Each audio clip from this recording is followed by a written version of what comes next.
Hello folks, I'm John and welcome to Totally IFE, the most IFE-based podcast in IFEdom. Just joking, folks. It's Totally Tanked, and this is episode 69. Stop sniggering, you lot, and recording on and streaming live on 12th of April 2025. So the subject of this episode is the American M2/M3 Bradley, and despite it being officially not a tank, we're going to make the case as to why we're taking a look at it. Also because we've done First World War armour that wouldn't qualify as tanks today, and we've done Bren gun carriers, or universal carriers, S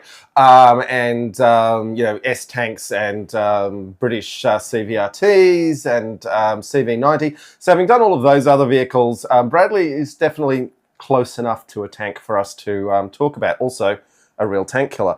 Now, quickly, folks on the line, we've got Alan Desmond, old friend of the show. Good to see you. Being very rude about New Zealand Navy captains. We will let that go. We're not doing Totally Sanked. Hans Vormhat, I hope you're still with us. He appears to have logged in early. Tasman from Sydney. Jussi from Finland. Greetings. Cat Chant from Montana. I am drinking Moostrel from Missoula, Montana, I believe. So, was it Missouri? No, Montana. It's from Montana, yes. Okay, Cat Chant, we're drinking your stuff. And Raghav appears to be with us mentioning CV90. Jonas from Portland, good to see you. Thank you for joining us.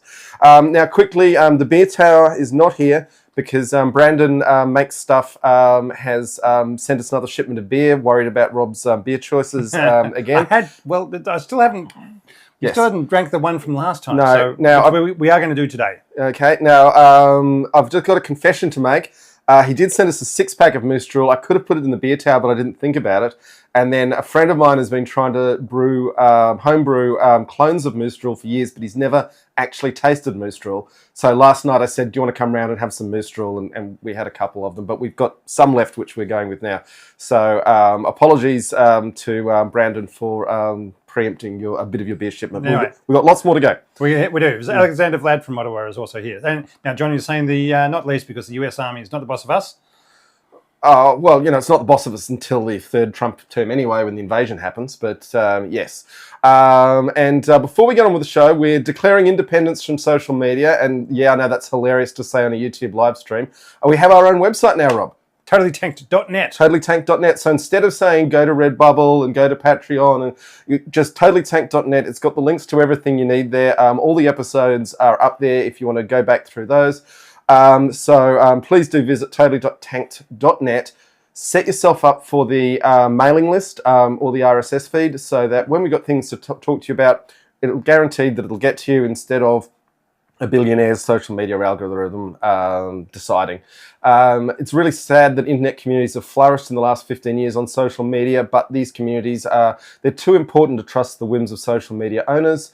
So if you want to stay with us, no matter what happens in an increasingly uncertain future, head over to TotallyTanked.net and sign up for the email list or subscribe to the RSS feed. Because they can't stop RSS. It's harder. We're hosted on Squarespace. Cory Doctorow says use RSS. Yeah, but we are using Squarespace to host, and that's an American company, so it could get cut off, but hopefully we'll be able to let you know where to find us in the eventuality that happens.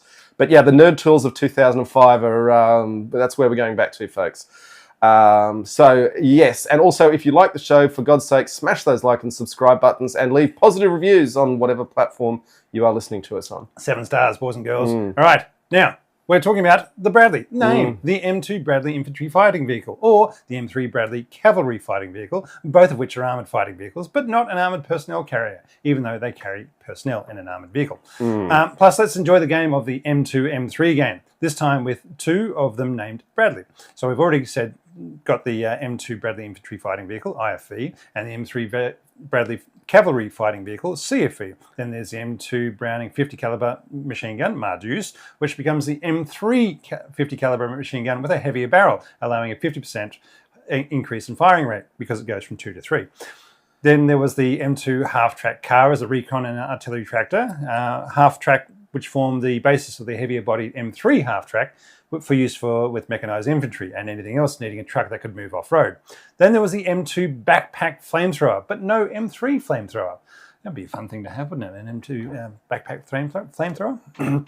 Then there was the M2 light tank and the M3 light tank at the same time as having the M2 medium tank and the M3 medium tank, any of which could be fitted with the M2 and M3 75mm tank guns, but not the M2 or M3 90mm anti-aircraft gun. And then there was the M2 carbine, which was allowed a full auto fire version of the M1 carbine, which could become the M3 carbine with a sniper scope or a night sight. And he's not finished yet. Here we go. Keep going, Rob. Keep going. The M2 Hyde submachine gun was a replacement for the M1 Thompson, but failed, and the production then changed to the John's broken something. Oh, yep, I've done it. Broken it to the M3 submachine gun, which became what became known as the grease gun. Then there was the M2. Well, there's another M2 in there. There was a M2 Scout car, which became the M3 Scout car. Almost there. In the 1930s, there was the M2 Scout car, which was then upgraded to the M2A1 version, which was then renamed as the M3 Scout car. And I'm sure there are others out there, and anyone is begging the US Army to learn that there are other letters in the alphabet and other numbers besides M, 1, 2, and 3, and 4. Let's move on. All right. Yes. Yeah, actually, that's good. Pass me the M2. Which one? That was, I think that was a Squire video, wasn't it? That he did a little while ago. Anyway, stats. I think the Chieftain's done that joke too. But yes. Anyway, it's a good joke. We're going to keep using it. I'm going to pour myself some Mistral. Some Mistral for Rob. It's a brown ale, 5%. I would also add the poll. The poll's very important. So it's currently running, and we have how many votes? 9 votes. Very good. Oh, very, very tank-like. The numbers have been changing. Yeah, the numbers have switched. So 44% currently saying the Bradley is not a tank, and 56% saying it is very tank-like. I want to throw an extra caveat in there. The M3, which only carries 2 dismounts and lots more tow missiles, is much more tank-like. And when we're just saying Bradley in general, I think that still needs consideration. All right. But yeah. All right, stats. Type, take your pick. Armoured fighting vehicle, infantry fighting vehicle, cavalry fighting vehicle. But remember, it's not a battle taxi, it's a battle wagon, but only carries 6 boys rather than 20. I did think about bringing over one of my Warhammer joke. Yeah, one of my old Orky battle wagons, but that are made out of a dump truck and put razor blades and all sorts of fun stuff and hung the boys off the side of it, but did not. All right, place of origin, United States. In service, 1981 till today. Designed from 1963 till 1981. And won't we that is a very long development process. Won't we have fun talking about that? I do love, because everyone talks about how the Soviet BMP was the first infantry fighting vehicle. That didn't come into service until 1966, and the West only found out about a year later. So Bradley started development before anyone was aware of the BMP. They might have been aware of some things with BMP development, but it's they kind of missed a march. They started on the process of IFVs and then got very confused about what they were trying to achieve, and hilarity ensued. And hello to Catchant and Jonas Golden joining us as well. Pentagon Wars, anyone? Yes, so we'll get there. Too far. Go back up. All right. Built from 1981 to 1995. They've supposedly built 6,724. They've still got 2,500 in service and 2,800 in storage. Able to bring them out at a little bit of a moment's notice. Started out at 30 tons and now up to around 45 tons with all the bits and pieces and new kit and engines and armour and busks and tusks and all sorts of other stuff. 21.5 feet long, 12 feet wide, and 9.8 feet high. Crew 3 plus variable number of passengers depending on the variant. So you have 3 for the cavalry fighting vehicle, or 6 for the infantry fighting vehicle. Then it went to 7. Then it went back to 6, and I think it's staying at 6 for the moment. Armour, aluminum. I'm going to say that for the American viewers because in Australia we'd say aluminium. But anyway, I'm going to keep saying aluminum and steel for protection. Starting against 14.5mm guns, and then moving up to protection against 30mm autocannons. Plus, you've got the Brats, the Bradley reactive armor tiles. And the Busk, Bradley Urban Survival Kit. So there's some notes in there. Pentagon Wars is in fact about the Bradley. Alexander Vlad's having a joke there because the Constellation class has just been announced. Even though they're building the first one for the last 2 years, they haven't finalised the design yet. It's still many years away from completion. Constellation class, there'll be a whole movie of its own about. All right, main armament, 25mm M242 Bushmaster chain gun, can fire single shot 100 rounds a minute or 200 rounds a minute. So very single shot, semi-auto, Now it's slow or fast fire. I just want to quickly note that it's got the armor piercing round with a discarding sabot round, which does mean that you've got to be very careful how you position your vehicle in relation to your infantry, because if your infantry are downrange of your vehicle, then your discarding sabots will start cleaning up your dismounts. So that's something that a lot of people don't think about with their IFVs, but yes. Also a good idea for why it is good to have such a tall vehicle, because you shoot over the heads of you. Yeah, but they wouldn't happy about it. The discarding sabots peeling off are problematic, but yeah. Anyway, it's also got two 71 BGM 71 TOW anti-tank missiles. Oh, you call it TOW? Oh, TOW. Yeah, that's. I've never seen a satisfactory resolution of the TOW v TOW Let's do it argument. both. We'll do it. I'll alternate between, as I'm saying, just to annoy people. Yeah, we will have to talk about the TOW missile more as we go on, because it's quite an interesting story of its own. It is the main armament for anti-tank work on this vehicle. Yep. Yeah. Secondary armaments, your 762 M240 machine gun, which is the US version of the Mag 58. Engine, Cummins diesel, 600 horsepower, then upgraded to a 675 horsepower engine. I thought the first one was 500. Yeah, sorry, it does. Yeah. The first one does start out as 500, and then it goes 600. Now it's up to 675. I mean, 500 horsepower for even as it was designed, 30-ton vehicle it's getting a little on the anemic side. The Russians were putting 500 horsepower engines in their tanks in 1941. But yeah. All right, operation range, about 250 miles. Maximum speed started out at 45 miles per hour, but lost a bit of zip when they added weight, and then they put it in a bigger engine, so it gained a bit of zip. So the main thing is it's all designed around being able to keep up with the Abrams, which is slightly faster still. So they say, yeah, close enough is good enough. It started not quite good enough, and it's gotten significantly worse as time has gone on. But fundamentally, Abrams don't normally zoom around at 60 miles an hour anyway. So, yeah. All right, design and development. Now, we're assuming everyone has done their homework and watched Pentagon Wars prior to this episode. It's available on YouTube. If not, make sure you watch it afterwards, as we found it really funny and really enjoyed it as a depiction of military design, development, and procurement. Yes, there are many inaccuracies and lies, but you cannot let details get in the way of a good story about spending billions of dollars and 17 years to build a military land vehicle. As they quote from the movie, a troop transport that can't carry troops, a reconnaissance vehicle that's too conspicuous to do reconnaissance, and a quasi-tank that has less armour than a snowblower but carries enough ammo to take out half of DC. Look, the movie is, truthy, as Stephen Colbert would say, and it does show the development chaos of the Bradley, which is very real, with every general and congressman throwing design concepts at it. Partly because no one really understood what an IFV was meant to do, and the US didn't have anything to point to and say that that's what it's meant to be, unless there were, World War II German designs were long in the tooth by then. But that said, Colonel Burton was downright wrong with his criticisms of Aberdeen Proving Ground.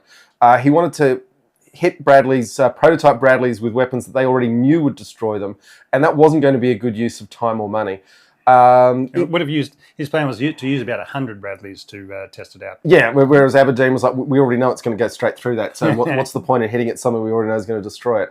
And in general, the so-called reformers, and that was in the title of Burton's book, reformers, they've mostly been proven wrong with the march of time, which is not to say military procurement could not be improved. It most definitely can. 17 years and billions of dollars before they've even built any of them. Yeah, and it often represents a crime based against the taxpayers and the service personnel whose lives and healths are lost with knowingly shoddy equipment for improved shareholder value.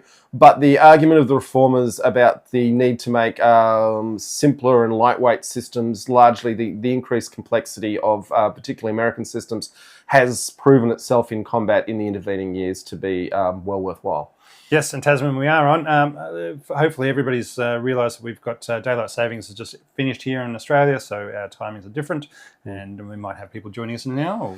Or we did try to warn people on social media and the like that the time zones had changed, so sorry for anyone who's missed or come on early. I would say that YouTube will tell you the pretty much correct time it's going to start, so pay attention to that. when it works. All right, Yeah. so we start the 17-year journey of the Bradley design. With the M113 already designed and on the way to testing in 1958, the Army started thinking about what comes next and thought they needed a vehicle able to carry troops, continue fighting in a nuclear wasteland with mounted troops shooting from the inside with a 20 millimeter gun for more DACA and weighing 8 tons. That's what they were wanting. In 1963, there was more navel gazing about the post-1965 infantry combat vehicle, which would later be called the Mechanized Infantry Combat Vehicle, or MICV. They tried out some modifications to the M113 by installing firing ports and adding a cupola with a 20mm autocannon, or twin 50 cals, and sent them for testing in Vietnam from 67 to 72. It was liked by the crews, but the M113 was a battle taxi and not a battle wagon. So just to clarify there, the issue is that with something like an M113, you will take the troops up to close to the point of contact with the enemy, but not all the way to the point of contact. Whereas with the infantry fighting vehicle concept, you will take the troops all the way to the objective and then they will dismount on the objective. You can call your artillery into an objective to a certain distance if your troops that you are advancing on that position are within M113s, and so basically they can drive up closer to where the artillery is firing before the artillery has to stop. So once the artillery stops, then the troops get out and they have less distance to go on foot to clear the position. All right, and it's particularly as the battlefields become more and more lethal in the intervening period, the battle taxi concept is becoming less and less viable. Your troops need to spend minimal periods of time out of cover. Yeah. And Vietnam also showed how vulnerable the M113s were to RPGs. At the same time, the Army was in a joint project with West Germany on the MBT-70 for the replacement of the M60 MBT, and was looking at a companion project for the MICV. The XM70 prototype was built in 1965 that included a two-man turret with a 20mm gun, aluminum or steel armour, carried 9 troops with firing ports, amphibious, overpressure environment, which is for your NBC, and a built-in toilet at 27 tons. Can you imagine how unpopular you'd be trying to use the toilet in an APC? Infantry are different breeds of people. But it couldn't keep up with the speed being designed for the MBT-70, and it couldn't be carried in a C-141 Starlifter, and so got cancelled, and new requirements written in 1965. Then in 1967, the West found out about the Soviet BMP-1, able to carry 8 troops with a 73mm gun and an ATGM, amphibious, and speeds up to 65 kilometres an hour. Now, it should be noted, they did that by providing no armour at all. But the West said, we need something better than that. And eventually in 1968, they reopened the MICV project. So once again, they looked at upgrading the M113 as the XM765 with firing ports, 25mm gun in a one-man turret, additional steel armour. It was rejected as once again it couldn't keep up with the design of the MBT-70. The MBT-70 was then cancelled in 1971, once again signalling the end of tank collaboration designs. Don't worry, one day we'll look at the MBT-70 and maybe we'll put together all the cancelled collaboration designs then figure out what the common factors are. Psst. It appears to be the Germans and surprisingly not the French. Now just quickly, I want to say hello to Obliteron who's joined us from Oregon. And Hans has made it. Good stuff. Good day. Then the West German Marder was considered as a replacement, but were rejected as being too expensive, not amphibious, and too heavy for air transport. Then they put forward the XM723 in 1973, or a one-man turret with commander in the hull alongside 8 infantry, 20mm gun, firing ports, aluminum armour, and amphibious. When the XM800 armoured reconnaissance scout vehicle (ARV) for the cavalry was cancelled in 1974, the requirements were then rolled into the XM723 design, leading to a 2-man turret with a 25mm Bushmaster, a tow missile ATGM, as the world have learned how effective the ATGMs were in 1973 during the Yom Kippur War. So they wanted to make sure that we had one as well. I just want to quickly touch here on the tow missile is interesting in that it's gone on for a very long service life because even though it's got huge design flaws, it works quite well and delivers a very powerful missile where it needs to go. And you just got to you can upgrade the missile, but the tube's just going to stay the same. Yeah. Now, and one thing that its users love is it gives an infantry platoon quite good reconnaissance capabilities because they can look through the launcher's sights and see all sorts of things at great distances. So that's good. The serious flaw, though, is that the gunner has to keep the crosshairs on the target for the entire duration of flight, which can be up to 20 seconds. and the enemies of this vehicle know this very well. So if someone shoots a tow missile at you, you will try and get your cannon right on where it came from and blat it back. And a tank cannon with the velocities that they fire at can easily neutralize a tow missile launcher if they can fire their counter round fast enough. And that 20 seconds with the crosshairs on will seem like a lifetime. In the 70s, the Americans went to the British and said, hey, why are you messing around with this swing fire missile of yours? Why don't you use our brilliant tow missile? And the British said, well, because ours, we can fire from a dismounted position with the launcher in cover, and the enemy having no capacity to know where the targeter is positioned. So we like ours a lot more. Now, the other thing is, for most of its life, it was a wire-guided missile, and I know in Ukraine everyone's going back to wire guidance because it's trees. not jammable. And trees get in the way of wire-guided, whereas tank rounds don't get stopped by trees. Yeah, but anyway, the point is the tow in its later configurations doesn't have wire guidance. They've made it wireless, but it does still require the targeting machine to be able to see the exhaust port of the missile. It's not actually the exhaust, it's a little infrared beacon. And that's partly why Russian tanks from the T-90 have those big red headlights to try and dazzle those receivers. Anyway, that's enough on the tow missile, but as it's the key weapon of this vehicle, I thought that was worth touching on. It is in the process of being replaced now. It's had a very good run. It was very effective, but it had this design limitation that the Bradley would have to stay out in the open staring at the enemy while it was waiting 20 seconds to reach the target. All right, then in 1977, the redesign of the XM723 was renamed the XM2 for the IFV and the XM3 CFV and later in the year adding the General Support Rocket System, which would then become, later in the year in 1977, they rolled out the M270 MLRS version of what became known as the Bradley. Whilst this was happening, Congress was asking questions about the protection capabilities of the XM2, as they also noticed that the Yom Kippur War happened and looked at all the BMPs full of Egyptian and Syrian troops that were destroyed. And after Vietnam, they didn't want a whole lot of dead US troops affecting their re-election chances. Congress wanted more armour, but the Army said no, as it would mean more cost, more weight, and more development time, which we've already been going for 15 years at this stage. Congress then initiated a report into the XM2 and found it to be too tall, too complex, lacking mobility, no NBCD protection.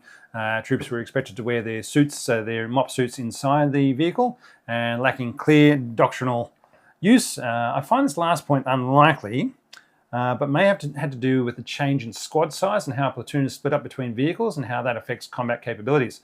For reference, a US infantry squad in Vietnam was 10 men in 2 fire and manoeuvre teams, and after Vietnam changed to 9 men staying together. In Australia during that period, we had squads of 9 split into 3 groups, scout group, rifle group, and gun group, and they would carry out fire and manoeuvre within the 3 groups. So they would split up because we patrol in smaller organisations. But it is interesting, and when we talked to Albert Palazzo about Australia's infantry fighting vehicle procurement going on a couple of years ago now, we kind of realised that the point is that between the commander in the vehicle and the gunner and the driver, that's 3 dudes who are basically forming your fire base, and then your other 6 dudes are rounding out a 9-man squad. They become your manoeuvre element, and the vehicle becomes your fire element. So. Yeah, it can work, but then you've got to keep them all together. And I mean, currently in Australia, trying to roll out the infantry fighting vehicles, we're still not actually having the troops staying with the vehicle all the time, which means that the commander isn't training with the troops he's going to go to war with. It's problematic, and they just need to have enough of them to keep all these things together. Now, just while John's poured himself a beer, so I'll just share the message we got from Brandon. It said, "Enjoy, gents. Cheers. As you probably guessed, the Mac and Jack is for John." Which is the one he's got, and the Juno Juice is for me, as they were all out of tall boys, so I'll go into that one next. So Rob's got 2 little boys instead of 1 tall boy. Make of that what you will. So anyway, back to the Bradleys. So Congress cut the following year's budget in 1978, when Congress was shown that upgrading the M113 would be expensive and would not meet the requirements, as it was too slow, not enough armour, couldn't take on tanks, and they reinstated the budget for the XM2. 8 prototypes were delivered in December 1978, with the final production approval given in 1980. Now, let's note that Australia was still trying to lengthen and upgrade the M113 in, 2010? We're still using them. Yeah. I think they came out off last year, but anyway. No, I bet they're still running around in some unit or another. They might be reserve units, but I bet we've still got them. Yeah. All right. In October 1981, the vehicle was named after General Omar Bradley, who had died on 8th of April 1981, 44 years and 4 days ago from today. The M3 CFV was originally planned to be named after General Jacob L. De Veers, but it was decided the Bradley name would apply to both, since both vehicles are based on the same chassis. They differ only in some details. But you say, Pentagon Wars are set in 1984, and if approval was given in 1980, why were they still doing testing in 1984? Why did they take so long to get them built? And I'm guessing that they had to get the money approved by Congress and build a factory and make them, and everything took more time and money. Gone were the days of the M60 factory being built and churning out tanks within 12 months. Disagreements over Colonel Burton's tests were also divisive. Testing was halted and congressional inquiry was carried out. Additional improvements to the vehicle survivability were added to production vehicles by 1988. But don't worry, the first unit to actually get the Bradley was the 41st Infantry 2nd Armoured Division based at Fort Hood in 1981, so they actually had got them coming out. And the 3rd Mechanised Division and US Army Training Center in Vilseck, Germany, were the first to receive them in Europe in September of 1983. Don't say how many they actually got, but we do know that they're actually getting them out there. So maybe they're just getting small packets of them, the 8 prototypes. Well, this is where a lot of the problems for Bradley in the early days came from, was the troops were being given them, but the doctrine hadn't been written to actually utilise an IFV, because, as we've said, it's totally different to an APC.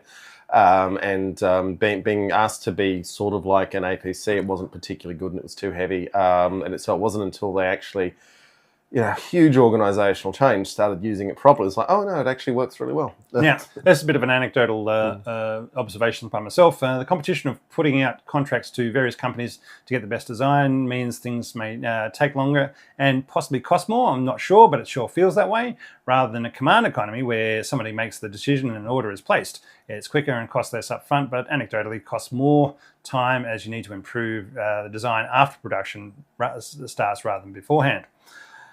That's just me saying that sometimes somebody coming along and say, yeah, we want that one, rather than saying, okay, we'll put it out to these 3 companies, provide us 2 prototypes each, and 2 designs and 1 prototype of each one, come back, and then 6 years later we'll think about which one we like better, or which parts of which designs, and take 3 parts of this one and 2 parts of that one and give it to this 3rd company and say, right, now you've got to make us what they've built, but without any of the personnel or design experience. Anyway.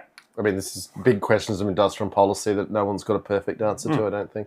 As I say, but sometimes it's good. Sometimes it leads to better competition and more innovation, but sometimes you just need something built now. Anyway. Brandon's joined us, by the way. Thank you for the beers, Brandon. Thank you very much, Brandon. Brandon. Much appreciate them. Yep. So that was the journey of the development. Over that time, the Bradley forgot how to swim as it became heavier. It had been able to do 4.5 miles per hour swimming with the tracks. Hang on, that was also it had to have this huge inflatable screen. Yep. And the troops never learned how to use that properly, which led to a lot of Bradleys disappearing underwater. Yeah. However, increased armour and a number of training accidents led to the decision to remove the capability of being amphibious. Which was also partly because it got too heavy to swim even with the screen on. Yep. For those who are watching on YouTube, we have got a picture of the screen. And also, go to totallytank.net if you're listening on the podcast, and we will put all the pictures in the slideshow up there. So. There you go. It went from 6 portholes with guns to 2 portholes in the rear with guns to having them all plated over. Can we quickly talk about the portholes? Because it's all there. Okay, yeah. Well, there's just things I want to talk about with that. But right. You say what you have, and then or you can read. Let me read the script, and then you. Yeah, no, but I just want to talk about how fundamentally useless they are when you've got a turret with beautiful sensors and a fully stabilized gun that can be accurate out to thousands of yards. The idea that letting troops peer through a little slit and go ping, ping, ping. Wasn't a slit, they had periscopes. But and it's just maintaining the idea it's the battle wagon. The boys in the back want to fire too. Yeah, Daka, daka, daka. Daka, daka, daka. But particularly when you've got a platoon of them, so 4 turrets with beautiful stabilizers and sensors, it just becomes nuts, which is why they eventually deleted it. But they should never have gone forward in the first place. If the Bushmaster is shooting at things it should be shooting at, you've got to protect it against the. But you've got other vehicles. The infantry is sneaking up out of the jungle at you, which is what you've got the portholes for. Yeah. Remember, they're fighting the Viet Cong in Vietnam. They wanted to have all-round protection. They didn't have it in the M113s, which is what allowed them to get in close and fire off an RPG-7, killing everybody inside. Yeah, well, you know. So and the portholes. The solution to this is don't start a war in Southeast Asia, but you know. All right, the portholes allowed the troops inside to keep firing even while buttoned up in an MBC environment. The portholes came with a M16 machine pistol, which was called the M231 Firing Port Weapon, FPW, developed for the specific purpose, which may have not have been as important to the Bradley as intended, but it sure was ahead of its time. Full auto only fire and only the lighter weight M196 tracer rounds were authorized to be used within the weapon due to its barrel's slow twist. And I don't know actually what that means because I'm not an armourer. It means the rifling is lower, so it doesn't spin the bullet as fast. Tracers would help troops attempt to walk their fire onto targets outside the vehicle. Long-range accuracy was not a concern. No stock and no sights made it a truly spray and pray weapon. So the idea here, which, like I said, I think is not great because you've got a perfectly good turret to do this sort of Time fire. for some Juno juice. But the idea going on here is that because all the lads blazing away out the side ports don't have to carry their ammunition, that they don't need fire discipline or accuracy or anything like that. They can just murder unfortunate villagers as they drive through the town. What are you trying to say, John? All right, so the weapon could be removed and used dismounted, but was not designed or encouraged to be used that way. Also, it was very loud when fired inside the Bradley. Whilst not used with portholes, they did end up getting used by some vehicle crews for close-range personal defence weapons, shortest manoeuvre inside vehicles and more bullets and a pistol. So PDWs for armoured crew are now quite a thing, and they're basically an evolution of submachine guns. But the idea is they can pierce body armour. But and you just want your shorter barreled versions of your traditional armour, which is Australian's got the Star carbines type thing. Various armour packages. Was that all? Yep. All right. Various armour packages have been developed for the Bradley, such as the Busk Bradley Urban Survival Kit, so that it can accompany Abrams with their Tusk Tank Urban Survival Kit. These add-ons increase the vehicle weight, and earlier Bradleys could not cope with the extra weight, but eventually the Busk 3 system was able to be installed. The kit includes better IED protection, more external cameras and stronger spotlights, more mobile phone jammers, non-conductive strips in case live power lines fall on the vehicle as they're going through towns, blast protection, protected fuel cells, energy, emergency ramp release, blast-resistant driver's seat, and other bits and pieces like that. Basically, I do like the idea that they realised that relying on the powered ramp release was leaving them at times unable to get out of the vehicle. So when it's on fire, so you're getting the flames getting closer to the ammo. Anyway, the Marines don't use a Bradley though, even though it started off amphibious. They only wanted tanks and their own amphibious armoured vehicles, the AAVs. But they did use some of the suspension gear of the Bradleys. Just want to quickly note the poll is now neck and neck between not a tank and very tank-like. So if you haven't already voted, just get into there. All right, troops inside that disembark can be blinded and disorientated after getting out of a dark interior into the daylight. So that was something they're trying to address, and but it's still just a situation of, you're getting out in the daylight and you're going to be... You know what the solution is? Have a top hatch open? Eye patches like pirates. Ah, there you go. Yeah. Pirates. Apparently that's why the pirates wore eye patches, was so that when they were moving between below decks and above decks, they'd have one eye that had night sight, and when they went to the dark area, they'd flip the patch up. There you go. Yeah. The added political advantage that was the tow missile made it easy to sell to Congress, as it was not a new capability possessed by the M113. Now, here's one. Vetronics. A word seen a bit when reading about the Bradley, but I've never heard of it before. And looking it up, it found it's a military industry jargon word based on a portmanteau portmanteau of vehicle and electronics. I found later that Task and Purpose also calls it out in one of his vehicles, so it wasn't just me. Vetronics. Chris Cappy has just in the last couple of weeks moved on from Task and Purpose, but he is going to be starting his own channel, so that's something to watch for. And he might be coming on for a chat with us soon, but we'll see how he goes. Nice. He's very popular. He's very good. I really enjoyed his, and I mentioned it later on, his discussion, his video on the M2A4 version and where it's going for the next 25 years. And it's going, wow, yep, that was very useful. Anyway, we'll talk about that later. So then that's a few notes on the Bradley itself. Current Bradley operators. United States, they have 6,230 total built, but now have 2,500 in service and 2,800 in storage. Croatia have 44 delivered of 89 units ordered of the M2A2 Operation Desert Storm version, so one of the older versions. All right, Lebanon has 32 M2A2 Bradleys to fight against ISIS on the border with Syria, but they're not allowed to be driven by the members of the Lebanese army who are part of Hezbollah. That last bit's part of mine. Because you got that would be very complicated to manage. And if my knowledge of Lebanon is accurate, and I don't think it's totally wrong, I'm willing to bet some Hezbollah boys have taken the Bradleys out for a drive. But they're saying, here, have these, but don't let those guys drive it, because they are part of your government. Anyway, Russia, they have somewhere between 2 to 5 Bradleys captured from Ukraine. The Kingdom of Saud have 400. Ukraine have 300 something or other. 300 minus the 30% they've lost. Yep. M2A2 ODS delivered from April 2023 onwards. And even though Pentagon Wars says Israel was buying an improved version of Bradley, they never did or were. I actually found it kind of surprising how few foreign operators there were for a vehicle that's been around such a long time. I guess the US didn't want to sell off the technology, but the older versions don't have all the technology upgrades.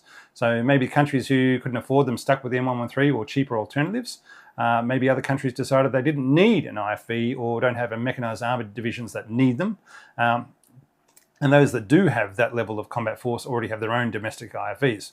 Or possibly, Pentagon Wars scared away all the potential buyers. So there you go. Look, I think the service record of the Bradley is so good. I don't think it's that. I think IFVs are for high-end armies, and there aren't that many countries that can afford them who don't want to build their own. And I think, and there also is also just American gear is expensive, and the export versions are never as good as you can get something better from the Koreans or the Germans, basically. I mean, the Japanese build their own. And, anyway, conflicts. Gulf War One. M2 Bradleys destroyed more Iraqi armoured vehicles, not tanks, than the M1 Abrams. A few kills. TOW missiles for the win. Yep, a few kills against Iraqi T-72 tanks at close range reported. A total of 20 Bradleys were lost, 3 by enemy fire and 17 due to friendly fire incidents. Yeah, we're going to talk more about friendly fire. It's a big part of the story. Which is when they learned that anything seen through MVGs at night is a target first. So they developed... That's night vision goggles. Yep. So they developed thermal panels on the side of the vehicles that allowed the identification of Bradleys as not an enemy target, helping stop blue-on-blue casualties. Now, I really feel this is one of the things that it works in a non-peer conflict against a low-tech adversary, but generally most countries that are thinking about infrared camouflage are deliberately trying to make their vehicles camouflaged in the infrared spectrum, not standing out with big crosses on them. And I think in 2025, night vision gear is so widespread, and thermal optics, admittedly not very good ones often, are so widespread and cheaply available from China, unless you tariff them, that putting great big markers so that they stand out in the night vision goggles is not going to be the way forward. But certainly for a while there, it helped the Americans to shoot themselves less. Yeah. There you go. Crews would also raise a side panel on the side of the vehicle in order to indicate what platoon they are part of for identification at night. Which brings us to the Battle of 73 Easting on the 26th of Feb 1991. The use of newly implemented GPS and advanced optics allowed the US CAV forces to know where they were in unfamiliar terrain and spot enemy positions outside of the enemy range, but within their own range. 2nd Armoured CAV Regiment Eagle Troop with 13 Bradleys in the lead advanced over a ridge during a sandstorm and found themselves in a knife fight with dug-in Iraqi tanks. The Bradleys took out the initial tanks and supporting vehicles, then called up the 9 Abrams of the troop to take the lead, which then continued to the advance through the Iraqi positions. Just letting you know that, yep, they weren't supposed to go into battle against the cavalry. Were there to basically find the Iraqi positions, but because of the sandstorm and coming over the ridge, they didn't actually know they were there. But they handled themselves very well when they got there. They did lose one Bradley during the conflict. One of the three that was taken out by enemy fire. But it was a case of they were supposed to just find the enemy and then let the armoured division move up and take out the tanks. But as they were there, they said, right, forward ho. And they did discover that the Bushmaster cannon firing the discarding Sabo armour-piercing rounds could get through the side of some pretty serious tanks like T-55s. So, but also I believe the British CVRTs with the 30mm cannon were also penetrating quite serious tanks. Now, that's not to say you're going to get through a T-90 through the glasses with them, but it's definitely anything short of a tank that this cannon will definitely do. And for that, you've got TOW missiles. So, yeah. All right, I just want to throw this one on the second last day of the conflict. The British 1st Armoured Division was asked to advance and follow up the retreating Iraqi forces as the US forces were waiting for fuel, but the Brits respectfully declined, as they had already been dusted up by the Americans a few times, and thought driving an unknown armoured force across the front of the M2 Bradleys of the exhausted US 1st Infantry Division would be asking for trouble. So instead they hoisted their colours to let everyone know they were British, and then drove east to the coast rather than north in front of the Americans. Yep. Now, friendly fire, we got more to talk about on that. It's kind of funny because the halftime show is me talking about Omar Bradley, and he's often criticised for letting 2 German armies out of the Falaise pocket. And his justification was that he was worried that an American pincer meeting a British pincer, they'd all murder each other. British-Polish pincer, yeah. So it's kind of funny that long after Bradley was dead, the Bradley vehicle was still causing concern on that front, and also being a victim of it.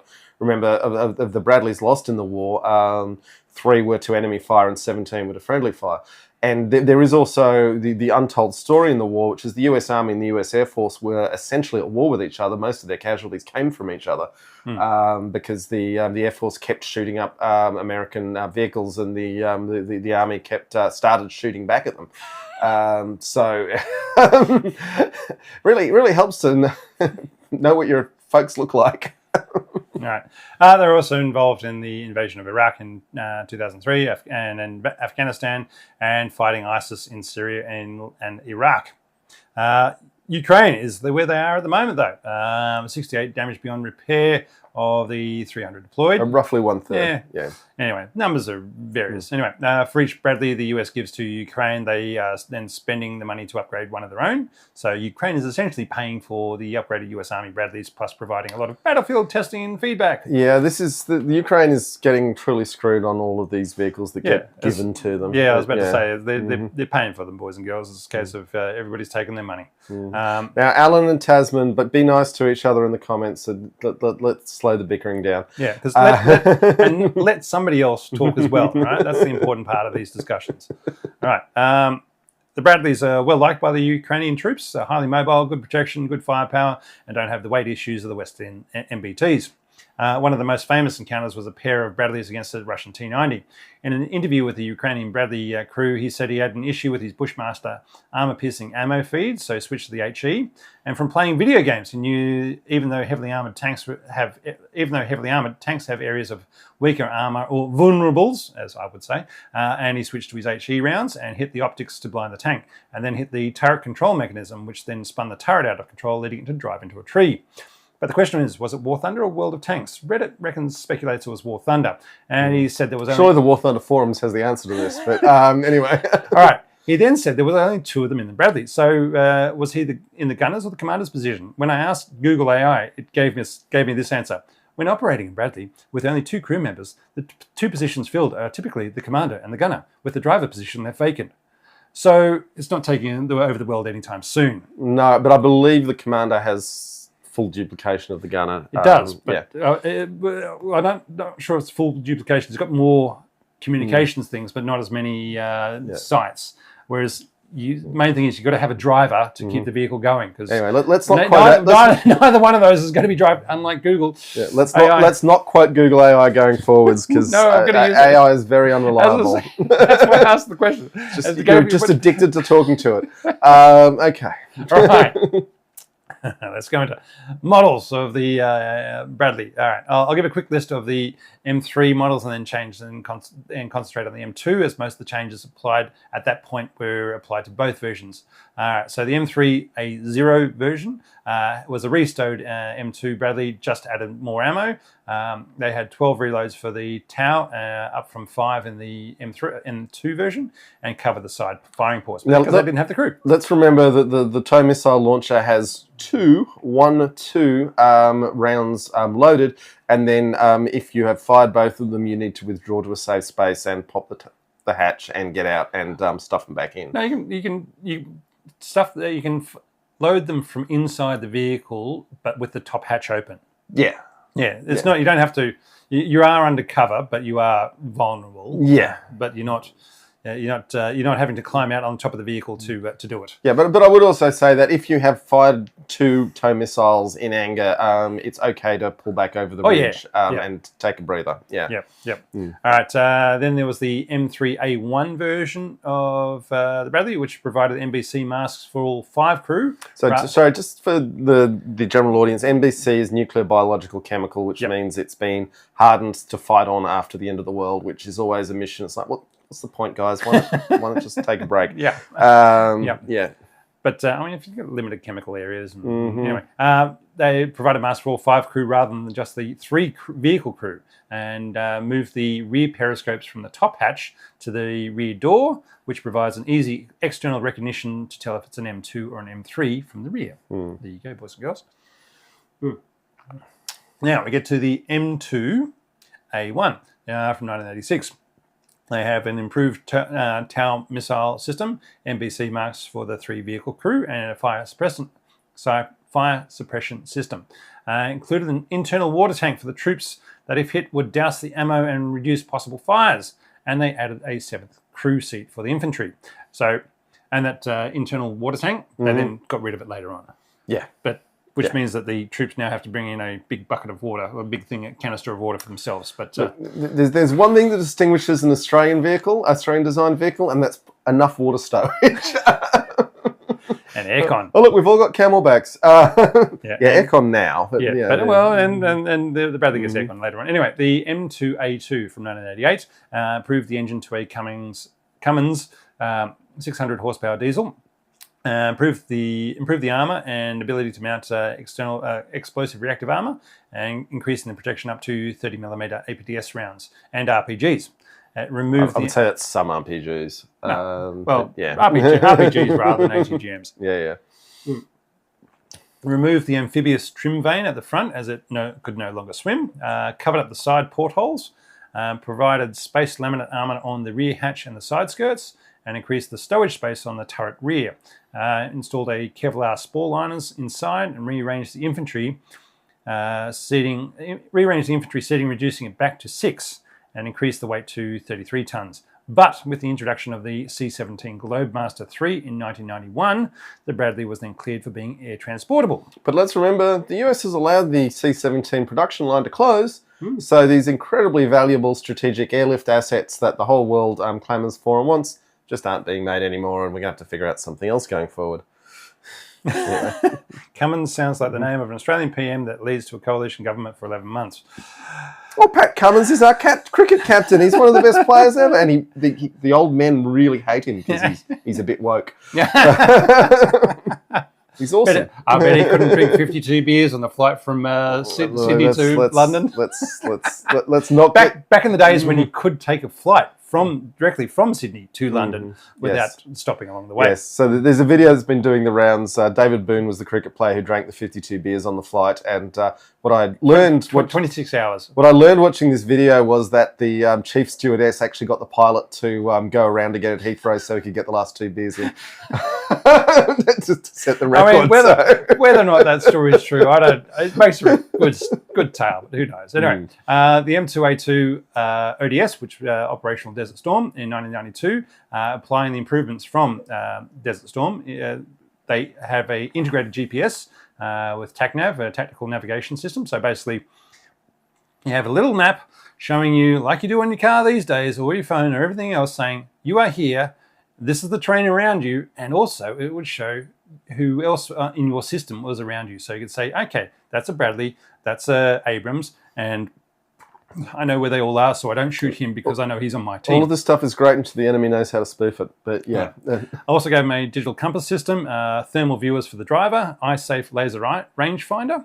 So you just stop blinding your own troops when you're playing funny buggers and lasing and saying, oh, I could see your vehicle and you're only 800 meters away. Thanks, I'm blind now. And there is also the other issue, though, that for high-velocity rounds, learning to eyeball distances is much more useful than relying on a automatic rangefinder, which may be telling you the distance to the target or may be telling you the distance to an object 300 yards in front of the target or a kilometre behind the target. But what it meant for these ones was that they no longer... At least they weren't blinding people with it. Yeah. Well, actually, the blinding was going to happen previously, but with the laser rangefinders, it means they didn't have to put out a ranging shot first with the 7.62 before they started opening up. Which, Anyway,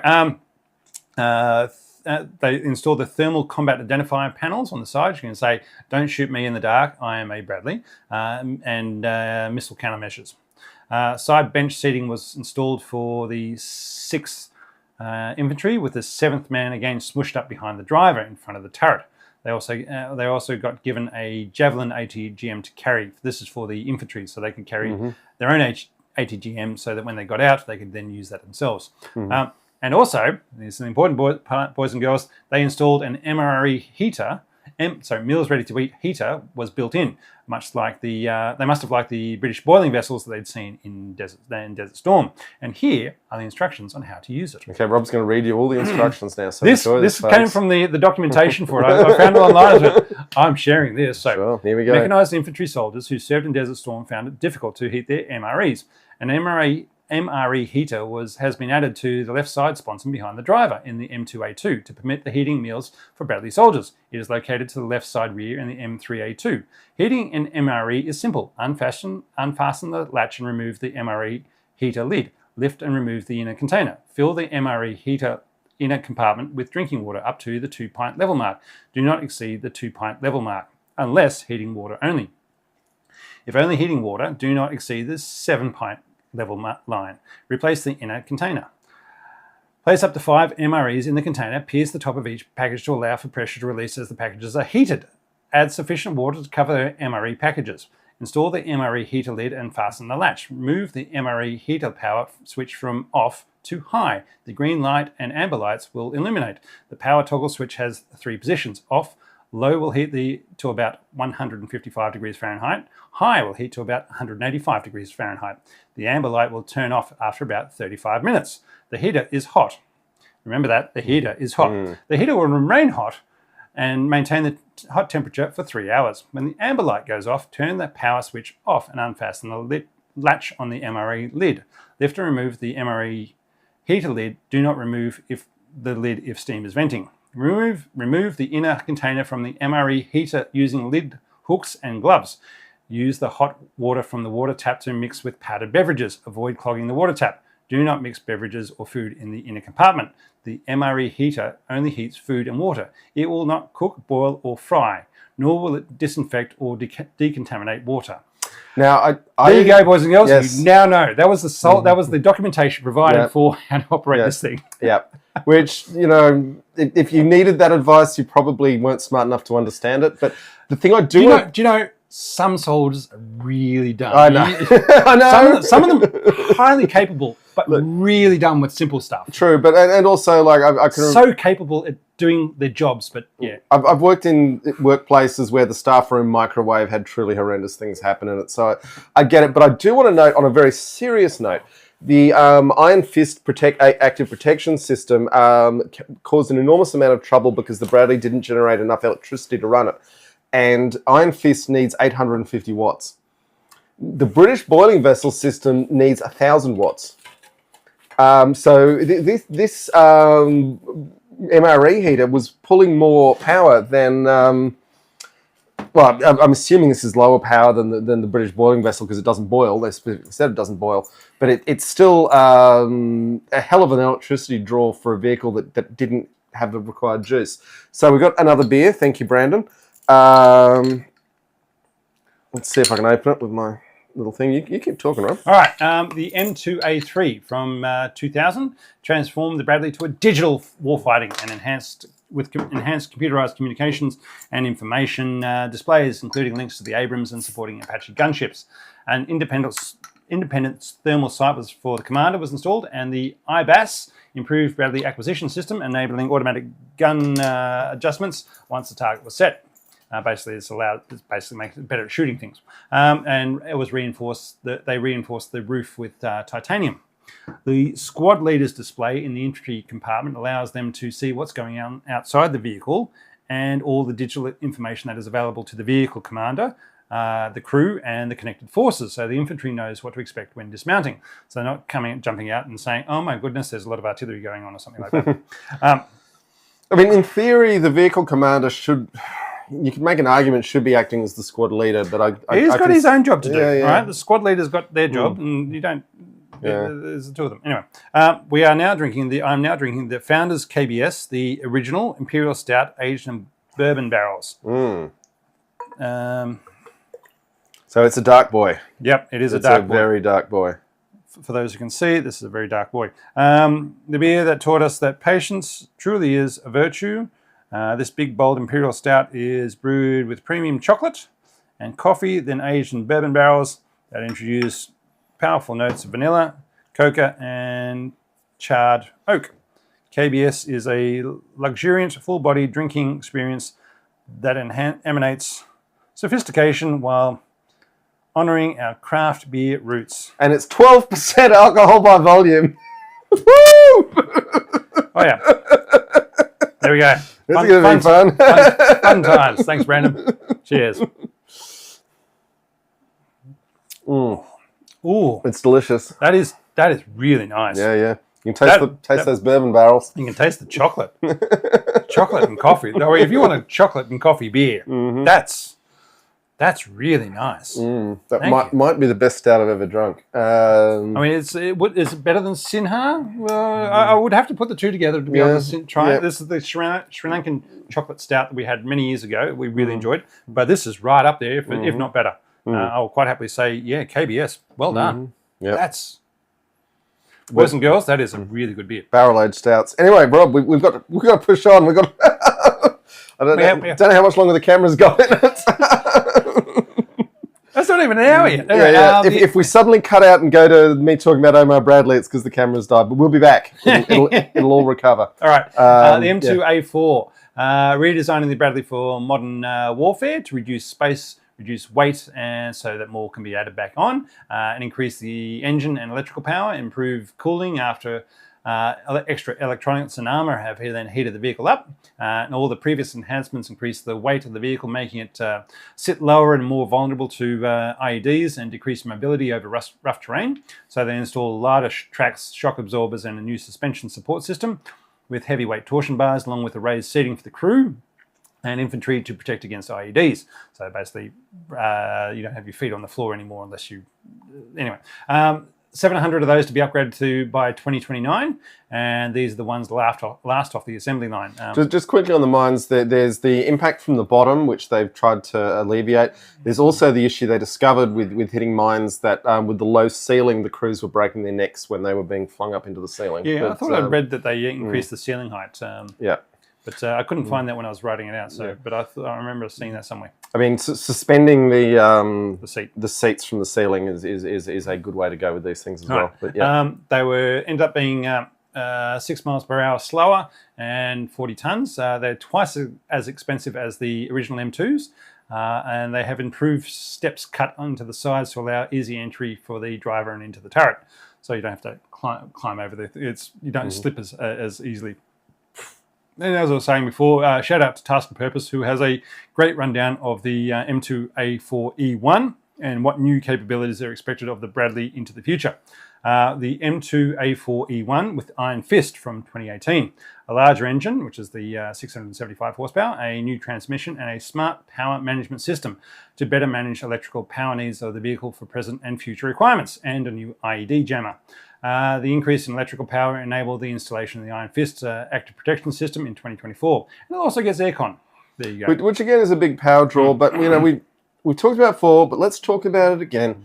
The idea that you're going to put fighting men in a metal box and drive around for 8 hours and then expect them to come out of that oven in good fighting condition is ludicrous. And for the relatively low cost of cooling the air that they're in to get them out in fighting condition is very important. Yep. Yeah. And for those who would just say, why don't they just add an extra battery into the vehicle to get more electrical output? Then problem being is that the batteries heat up, they vent gases, and it poisons everybody inside. So you've got to be very careful with that sort of stuff. Anyway. There was reports the other week of a new weapon fired from the TAL ATGM launcher in March 2025, with the Bradley launching a 670. So it's an unknown missile that just went by the name of 670 in the reporting of it. Just a number designation. They haven't said what it was. It was during Project Convergence Capstone 5 in Fort Irwin, California. My personal guess is a loitering ammunition because they were all the rage 5 years ago, and that's how long it might have taken to get into the Bradley. And also, it did appear to have rear fins that looked like they were retarding. When I say retarding, I mean that they will slow down the missile, and it seems suitable for a loitering munition. But and we'll probably know in about another 2 months. But I thought I'd better mention here that new things are coming. Well, new things are there, as we don't know. Recent innovations is that the new versions and upgrades are being built as digital designs and submitted for review and feedback in VR rather than building physical prototypes. So they're allowing crew and designers to basically climb into these vehicles and see how it affects the ergonomics and where things are at and so forth, and say, oh, I wouldn't have that switch there, I'd have it over here so I can reach it, and all those bits and pieces, so that whether or not it's faster and better, don't know yet, but they're playing around with it. Okay, now in the comments, people are very upset the beer tube isn't here. And look, I just need to explain. We've got all this incredibly high ABV beer that Brandon sent us, and Rob's also got a couple of his own that we need to drink. And the idea that we would drink a 6-pack of Victoria Bitter before we started drinking all these high ABV beers was just a little too much even for us. So it'll be the experienced professionals that we are.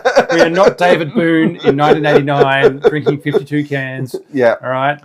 We might get through 20. We've only got at most a 3-hour podcast to get through these. So beer tubes coming back, and as I explained at the start of the show, unfortunately, I drank some of the Moose Straw last night with my friend Dan. So, all right. Yeah. Variants. We'll get into the variants. The plastic Bradley. Plastic Bradley. Well, they loved the idea of glass armor through the 1970s. They kept trying to make it work. It never worked, but they really wanted it to work. In 1983, the Army was looking at alternatives to aluminum and steel for armor and decided to give plastic a go. Using glass reinforced polyester, they built which sounds a lot like fiberglass to me. But they built a Bradley hull and later a turret on an aluminum frame, and then put titanium diboride ceramic tiles on the outside. On paper and through testing, the numbers were very good, and the project continued to look into things going through till 1992, with 15 to 20% weight savings, better thermal characteristics, less vibrations, quieter, reduced spalling, lower radar signature, and better protection against mines. When they say reduced spalling, I'm willing to guess, and this might have been what killed it, this speculation on my part here, though, is there'd be reduced spalling, but it would fill the cabin with mesothelioma causing fibers. Back in the 80s, we didn't worry about mesothelioma. Yeah, I'm just saying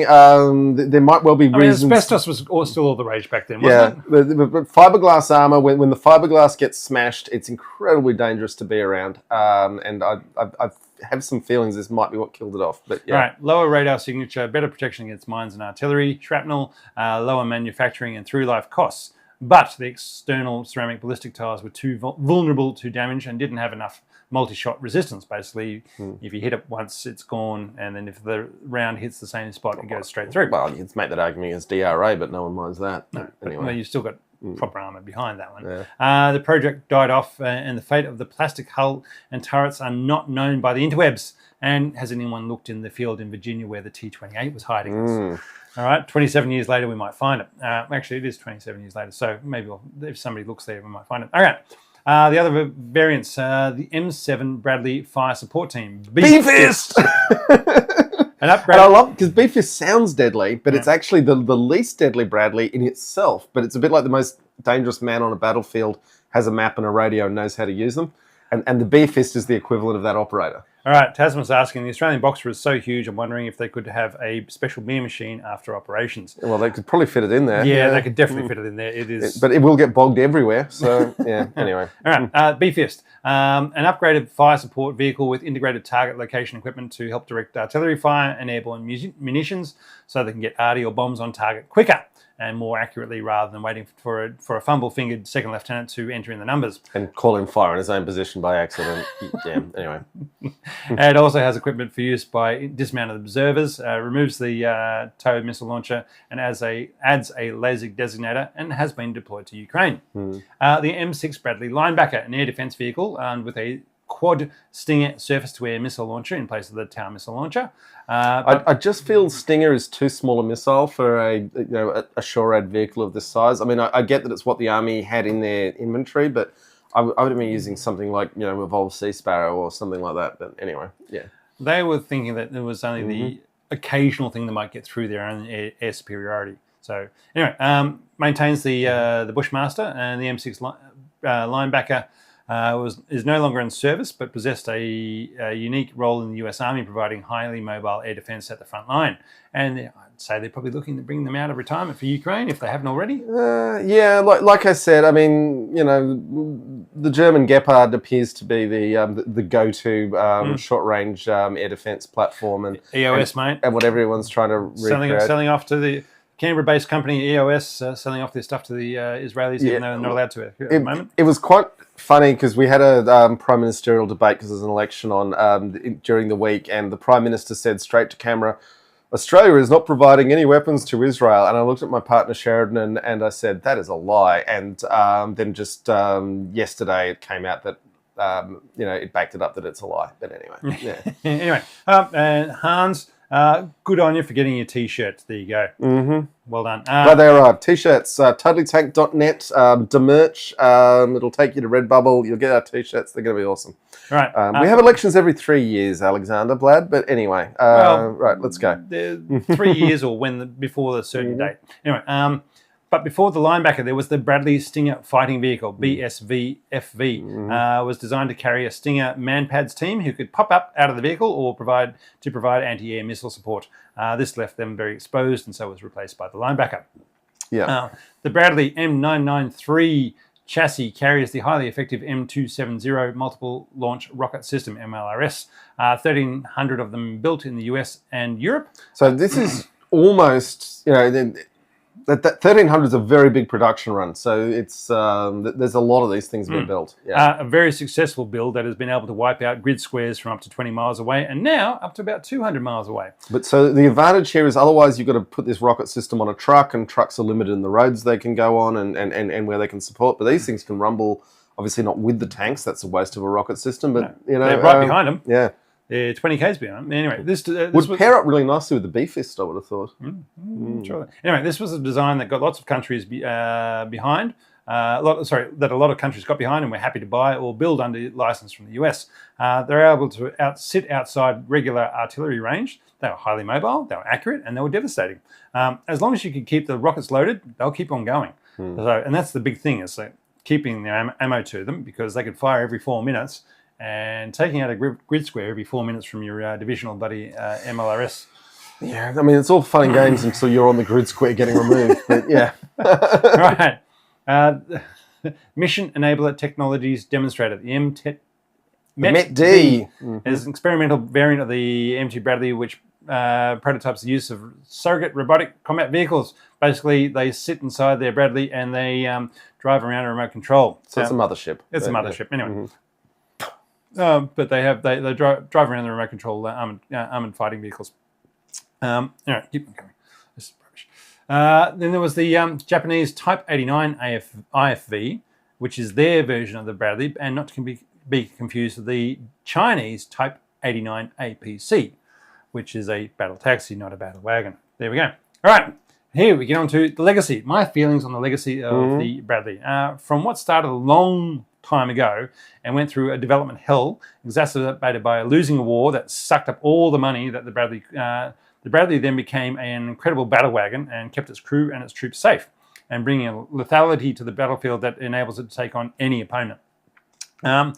It's speculated that the Bradleys are to remain in service as part of Armoured Brigade combat teams until the 2050s, so another 25 years at least. That said, search for the Bradley's replacement, the XM30 Mechanised Infantry Combat Vehicle, has commenced. Looking for a hybrid vehicle featuring a suite of lethal capabilities to include a... Well, they've got to be lethal, don't they? Yeah, every military media release loves the lethality.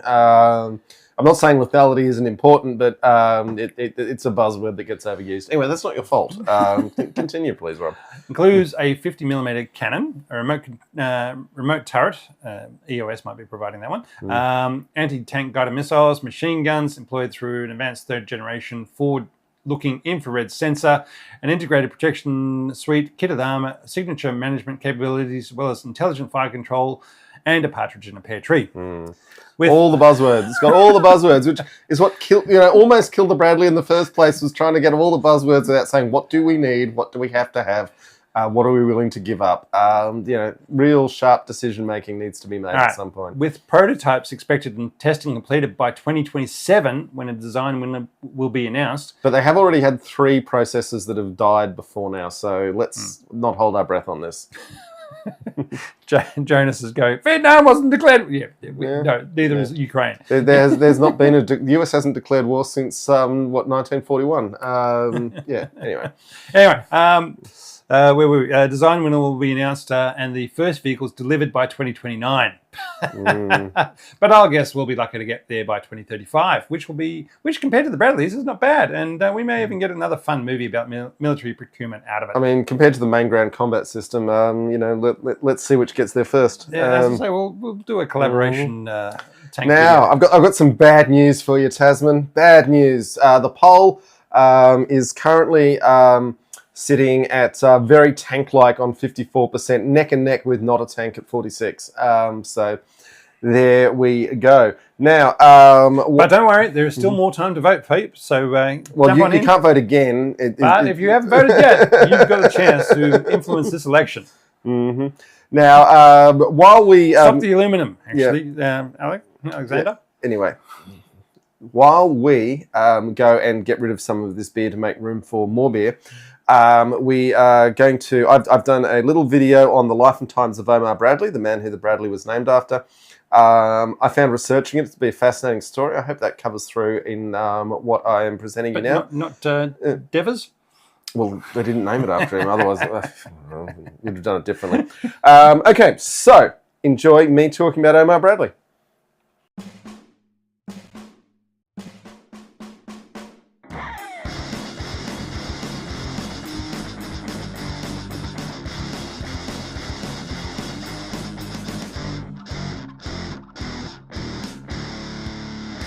Having devoted a segment of the Patton episode to the subject of George Patton, it only seemed fair to give his colleague Omar Bradley a similar treatment in the episode on the Bradley IFV.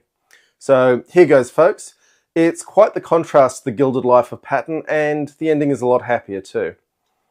Omar Bradley was born in 1893 in Randolph County, Missouri. His father, John Bradley, was a schoolteacher who grew crops to supplement the family income. It's said the senior Bradley never earned more than $40 in a month. They never owned a wagon, a horse, or a mule. Despite his poverty, John Bradley was obviously an intelligent man and named Omar for a newspaper editor he admired. He taught his son to play baseball, hand-carving his bats, how to read and write, and how to hunt and shoot. This proud hardscrabble life took its toll, and John Bradley died when Omar was 14 years old on 31 January 1908 from pneumonia related to walking 6 miles to work every day in the middle of winter. John Bradley was 40 years old. Sarah Bradley is on the public record as having worked as a seamstress and took in boarders to make ends meet. Both of these activities are often used as shorthand for sex work, and while we don't know for sure, it's hard to be critical of what a mother will do to feed her children. Any which way you cut it, times were tough for the Bradley family. Despite this, Omar did well in high school, both as a student and athlete. There in Moberly, Missouri, he met his future wife, Mary Quayle, at the local church and in high school. They would stay together until her death in 1965, while he rose from being a poor kid from the wrong side of the tracks to a globe-straddling warlord. Quite the contrast to the messy love lives of certain other generals. After graduating high school, Omar Bradley worked as a boilermaker for the Wabash Railroad. This job paid the princely sum of 17 cents an hour, or $5.74 in today's money. He was trying to save to attend the University of Missouri. Just how much you can put away for college while earning 17 cents an hour is a bit of a mystery, but at this point, fate intervened. The Missouri congressional appointment to West Point in 1911 had been put out to a public exam process. Bradley's Sunday school teacher, John Cruson, sought him out and encouraged him to apply. Omar decided against it because he hadn't studied algebra in 3 years, and one of the competitors was known to have been studying full-time for a year for the exam, and also because he couldn't afford to travel to the exam hall in St. Louis. Now, I'm reading somewhere between the lines, but some motivated mentors appear to have intervened because the Wabash Railway provided him with free travel to St. Louis, and he did take the exam. He was not able to finish all the questions in the allotted time. Despite this, he finished second in the exams, and the winner declined the placement. Omar Bradley received a telegram on 27 June 1911 informing him he had 4 days to report to West Point. He finished 44th in his class with letters in football and baseball.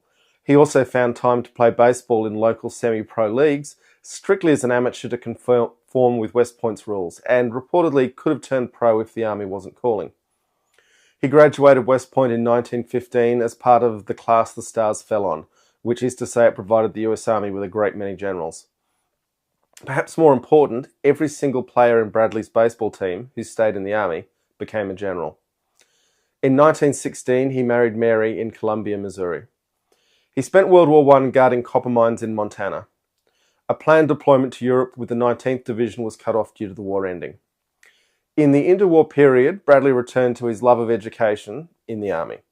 His wife, it should be noted, had a degree in education combined with his father's passion for the field. While instructing at the US Army Infantry School, George C. Marshall described Bradley as quiet, unassuming, capable, with sound common sense, absolute dependability. Give him a job and forget it. On 20 February 1941, Bradley was made a temporary brigadier, bypassing the rank of colonel, so he could command the US Army Infantry School at Fort Benning. The US Army was getting serious about going to war, and capable, intelligent men who were not dickheads were in high demand. In this role, he developed the officer candidate school model, something he probably had some interesting ideas about when trying to build a new army, given his unusual background. On 15 February 1942, 2 months after US entry into World War II, he was made a Major General. The front line finally called for Bradley in 1943 in North Africa, where he served as Patton's deputy, rebuilding 2 Corps after Kasserine Pass, while also retaining an independent role as Eisenhower's representative. Taking command of 2 Corps in April, Bradley took the surrender of 200,000 Germans and Italians after capturing Bizerte. His performance in North Africa earned him a promotion to Lieutenant General on 2 June 1943, and he took 2 Corps to Sicily as part of Operation Husky. It also led Eisenhower to write to Marshall, "There is very little I need to tell you about him, because he is running absolutely true to form all the time. He has brains, a fine capacity for leadership, and a thorough understanding of the requirements of modern battle. He has never caused me one moment of worry. He is perfectly capable of running an army. He has the respect of all his associates, including all the British officers that have met him." His star, or should that be stars, now firmly on the rise, Omar was chosen to lead the US First Army for D-Day, taking his headquarters ashore on 10 June 1944. There is some controversy about his aversion to deploying armour in the landings, as opposed to the British use of Hobart's funnies. I'm prepared to give him a pass here, both because the beaches were less suitable, and also because there were very limited American funnies available, and the complication of adding British vehicles and crews to his force late in the planning would have created their own difficulties. Bradley planned Operation Cobra, the breakout from the beachhead using the strategic bombers to pulverise German lines. When the bombing line wavered, horrific friendly fire ensued, which took the life of Lieutenant General Leslie McNair. Bradley described the scene. The ground belched, shook and spewed dirt to the sky. Scores of our troops were hit, their bodies flung from slit trenches. Doughboys were dazed and frightened. A bomb landed squarely on McNair in a slit trench and threw his body 60 feet and mangled it beyond recognition except for the 3 stars on his collar. Strategic bombers were not used in a tactical role again in the war, which, given that the tactic was very successful, admittedly at a cost, makes one wonder. As more forces arrived in Normandy, Bradley took command of the 12th Army Group, with his former boss, the aristocratic George Patton, now serving under him. The 12th Army Group would eventually consist of 4 field armies, 43 divisions, and 1.3 million men, the largest group of American troops to serve under a single field commander. Omar Bradley, the Missouri Boilermaker. Bradley was not, however, a perfect general. They don't exist. He allowed the German 7th Army and 5th Panzer Army to escape from the Fillet Pocket for fear of friendly fire should a British pincer meet an American one going the other way. Given the history of American forces and friendly fire, this is a very well-founded fear, but the truly great generals of history would not have let 2 enemy armies escape distraction. Bradley claimed that ultra-intercepts had led him to believe the Germans had already escaped, but they were wrong, and so was he.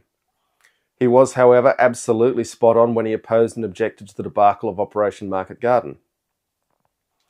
Another black spot was the Battle of Hurtgen Forest, described as the most ineptly fought series of battles in the war in the West, although blame there must be shared with Courtney Hodges.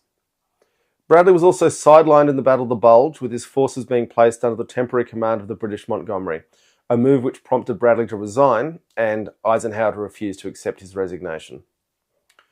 March 1945 earned Bradley his 4th star, as Eisenhower had been bumped up to 5 in December 44.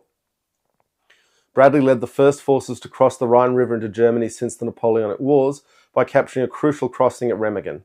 His force would meet up with the Red Army at the Elbe River. Most famously, Bradley was known as the GI's General, although it's thought that was largely a public relations fiction. A general commanding 1.3 million men would be derelict in his duties if he was personally a buddy to all of them or even a meaningful number of them. He was, however, distinctive with his calmness and courtesy when addressing subordinates. That said, he was more willing to sack poor performers than his colleagues and recommended the death sentences of several soldiers. The end of the Second World War was just the start of Omar Bradley's career, which is really saying something for a 4-star general. From August 1945 to November 1947, he ran the Veterans Administration, improving healthcare and access to education under the GI Bill of Rights. There is a Bradley room at the Department of Veterans Affairs to this day. In 1948, Bradley became the Army Chief of Staff, remarking that the Army of 1948 could not fight its way out of a paper bag. In August 1949, President Truman made Bradley the first chairman of the Joint Chiefs of Staff, where he had to preside over further cuts to the military and battle the Navy, describing them as fancy Dans who won't hit the line with all they have on every play unless they can call the signals, and who were in open rebellion against the civilian control. On 22nd September 1953, Omar Bradley was made General of the Army, the last man to hold that rank. He was also made the first chairman of the NATO Military Committee, a post he held until 1953. Bradley had to deal with the numerous debacles of the Korean War and is credited with convincing President Truman to sack Douglas MacArthur. I'll just quote Truman's words about sacking Dugout Doug. "I fired him because he wouldn't respect the authority of the president.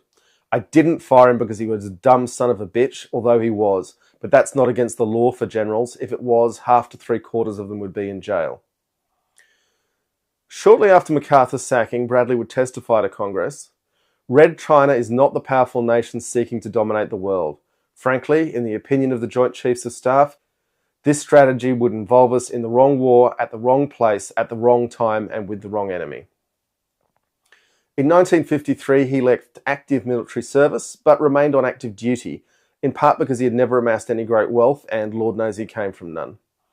He refused to take a job with a weapons company, considering that to be unethical, a fine position precious few generals have taken in the years since. This presented a problem to the establishment, as it would be a bad look for a general of the army to be living in poverty. Eventually, a position was found for him as chairman of the board of the Bulova Watch Company, which he held from 1958 to 1973. Mary Bradley died in 1965, and he remarried a year later.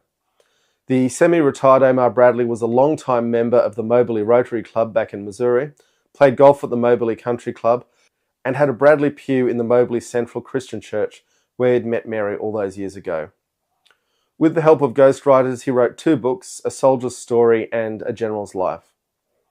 Bradley was a key resource for the writers of the Patton movie when the Patton family denied access to the Patton diaries. His last public appearance was the inauguration of Ronald Reagan in 1981. When he died on 8 April 1981, Omar Bradley concluded a period of active duty begun on 1 August 1911. At 69 years, 8 months and 7 days, it was the longest service in US history. As a young boy myself, living in Washington, D.C. at the time of his death, the ceremony surrounding his funeral made an enduring impression on me. The last of the fighting 5 stars was a term I remember well from that time. It's a remarkable testimony to the America of the early 20th century. The man of such raw talent could be identified and taken from obscurity and poverty to the very highest ranks of power. I'm not sure many such societies exist today. Omar Bradley was one of the better people we've ever looked at in the course of making this show.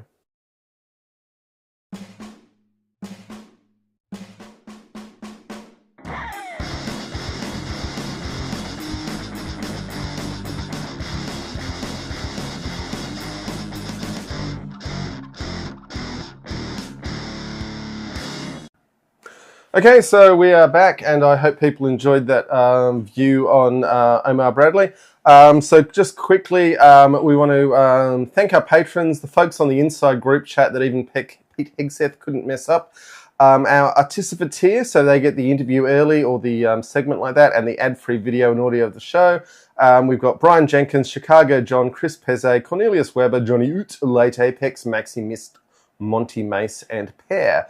In the Apprentice tier, they also get the ad-free audio and video of the show. We have Anton Gorbanov, Carter Heller, Christoph Keller, Dan Sapienza, David Mulvaney, Elliot Spicer, Floaty Bird, Yi Hook, Hans Wang, Henry Hemmer, J. Beckman Strauss, Jamie Stokes, Red Rum X1216, Russell Phillips, Scotch 12, Steve Matthews, and Tony L. Okay, so I just quickly wanted to note that in terms of Omar Bradley running the Bulova Watch Company, I did get in touch with a friend in Texas who runs a watch store and does watch repairs, and asked him what he thought of Bulova watches from the period that Bradley was chairman of the board. And he said they were always a very innovative American company. They're now owned by Citizen, the Swiss watch company. But the Omar Bradley period, in terms of their mechanical soundness and ease of repair, they was absolutely their golden era. So not only was he a very successful general and manager of soldiers, but he ran the company extremely well at the same time. So Omar Bradley, what a guy. Okay, in terms of Patreon and Apple bastardry, so we keep saying keep calm, carry on, but sign up using a web browser rather than the Patreon app, because otherwise there's an Apple tax. And to find out all the links for things, totallytank.net. I can't say it often enough. Okay, Rob, where are we at with what we're doing with the beers? We have a American beer. We have the Sierra Nevada Atomic Torpedo IPA. Atomic Torpedo, because Imperial IPA. The Torpedo is their most famous beer, and the Atomic Torpedo, I'm guessing, is going to kill an aircraft carrier. Yep, it's 9%. Oh, God. So not quite. Jesus. Oh, damn it. So we're going from a 12% down to a 9%. Yeah, it's pretty good. I'm going to need to sleep after this. It's getting to late afternoon now, but we got rugby to watch tonight. Yeah. Yeah, the Brumbies are playing the Reds. And the Waratahs actually beat the bloody Chiefs. How crazy is that? Yeah. Anyway, Waratahs suck. We hate them. We'll have to talk about going to watch a couple of games in May. Rag is mocking my beer pouring. Yeah, it's poured out heady. These glasses are a bit difficult, but anyway. That's how you give good head. There you go. Yeah. Anyway, it's 9%. It's family owned, operated, and argued over. There you go, Sierra Nevada. So we'll give this a try. I've got to say, following up from the KBS, the founders KBS, it's got a high bar to leap over, so we'll see how it goes. Yeah, that stat was astonishingly good. So I was saying to John before that 2 of these KBS would do a wonderful night. It'd be delicious and rock your socks, and you'd sleep 2, well. Yeah, 2 is all you'd need. 2 is all you'd need, and it's a small bottle. It's $3.75. If that, you know. All right, now moving on, we'll get back to review the Atomic Torpedo Imperial IPA by the Sierra Nevada Brewing Company. All right. Yes. So Ozarmer Fest 2025 is at the end of August.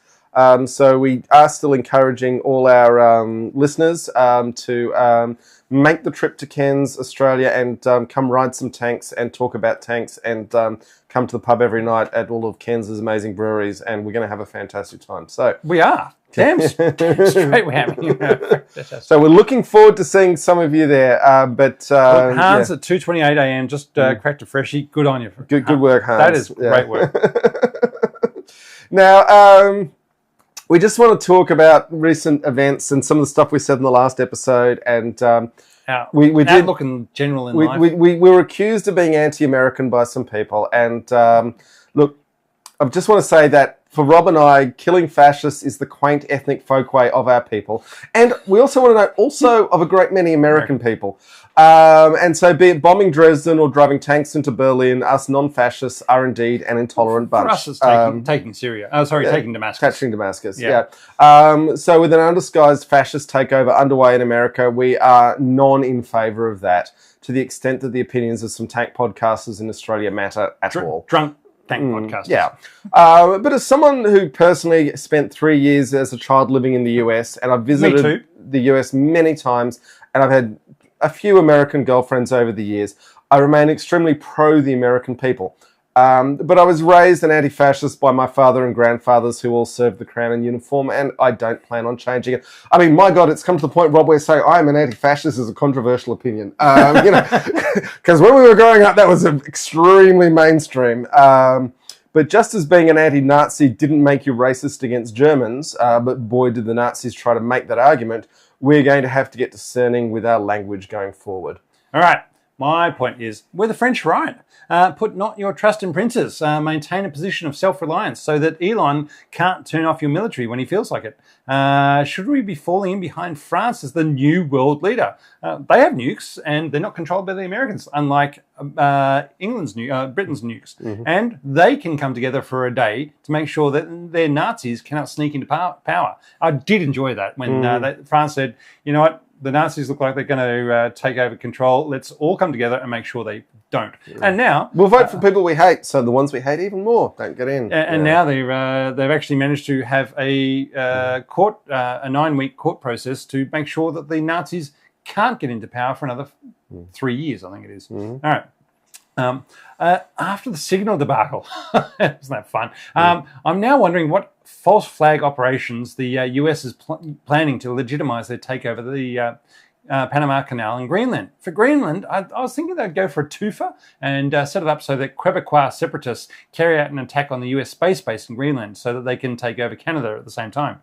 Or am I just remembering an episode of Archer? Well, I mean, it even more horrifying. Just this week, the commander of that Space Force base in Greenland's she got sacked. She got sacked because J.D. Vance was saying J.D. Vance told some lies. These people suck, and you all suck. And she's saying, no, we have to work with these people, including the Danes, the Canadians, and the Greenlanders on her base that she has to work with every day, saying, just because he's saying you all suck doesn't mean I think you suck and that you are not necessarily sucky people. Anyway, the ostensible reason was her failure to support the Trump agenda. And I believe that no one has taken an oath to support the Trump agenda as opposed to the Constitution, which is being widely ignored. Anyway, moving on. All right.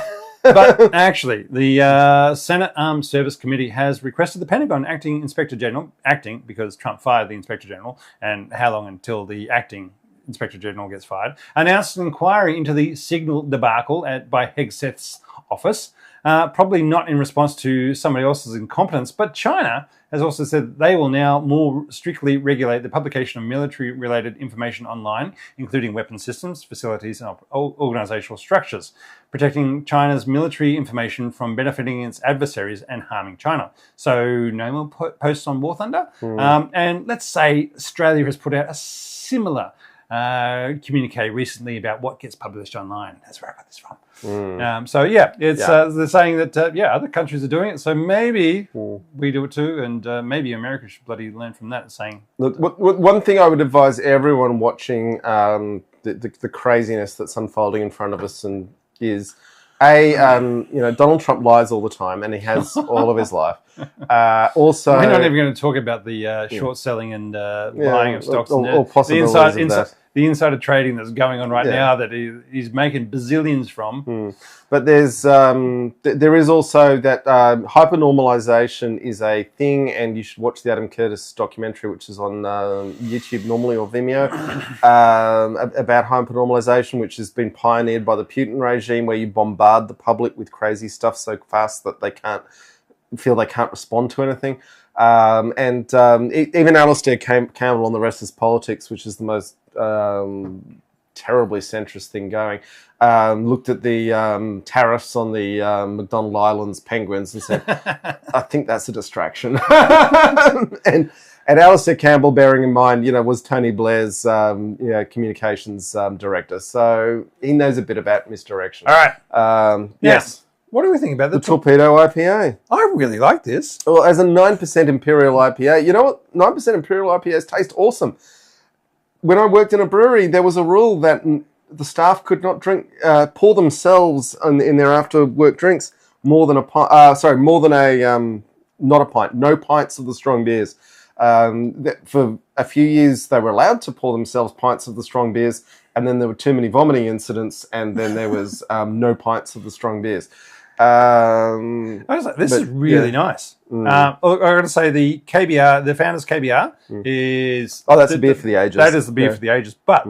KBS, sorry. The Atomic Imperial IPA, this is very nice. And yeah, I could, again, follow the two KBSs with two of these, and your night is done. That is a good night. Yeah. Anyway, it's actually... and this one's available in Australia. Hey. That one may not be.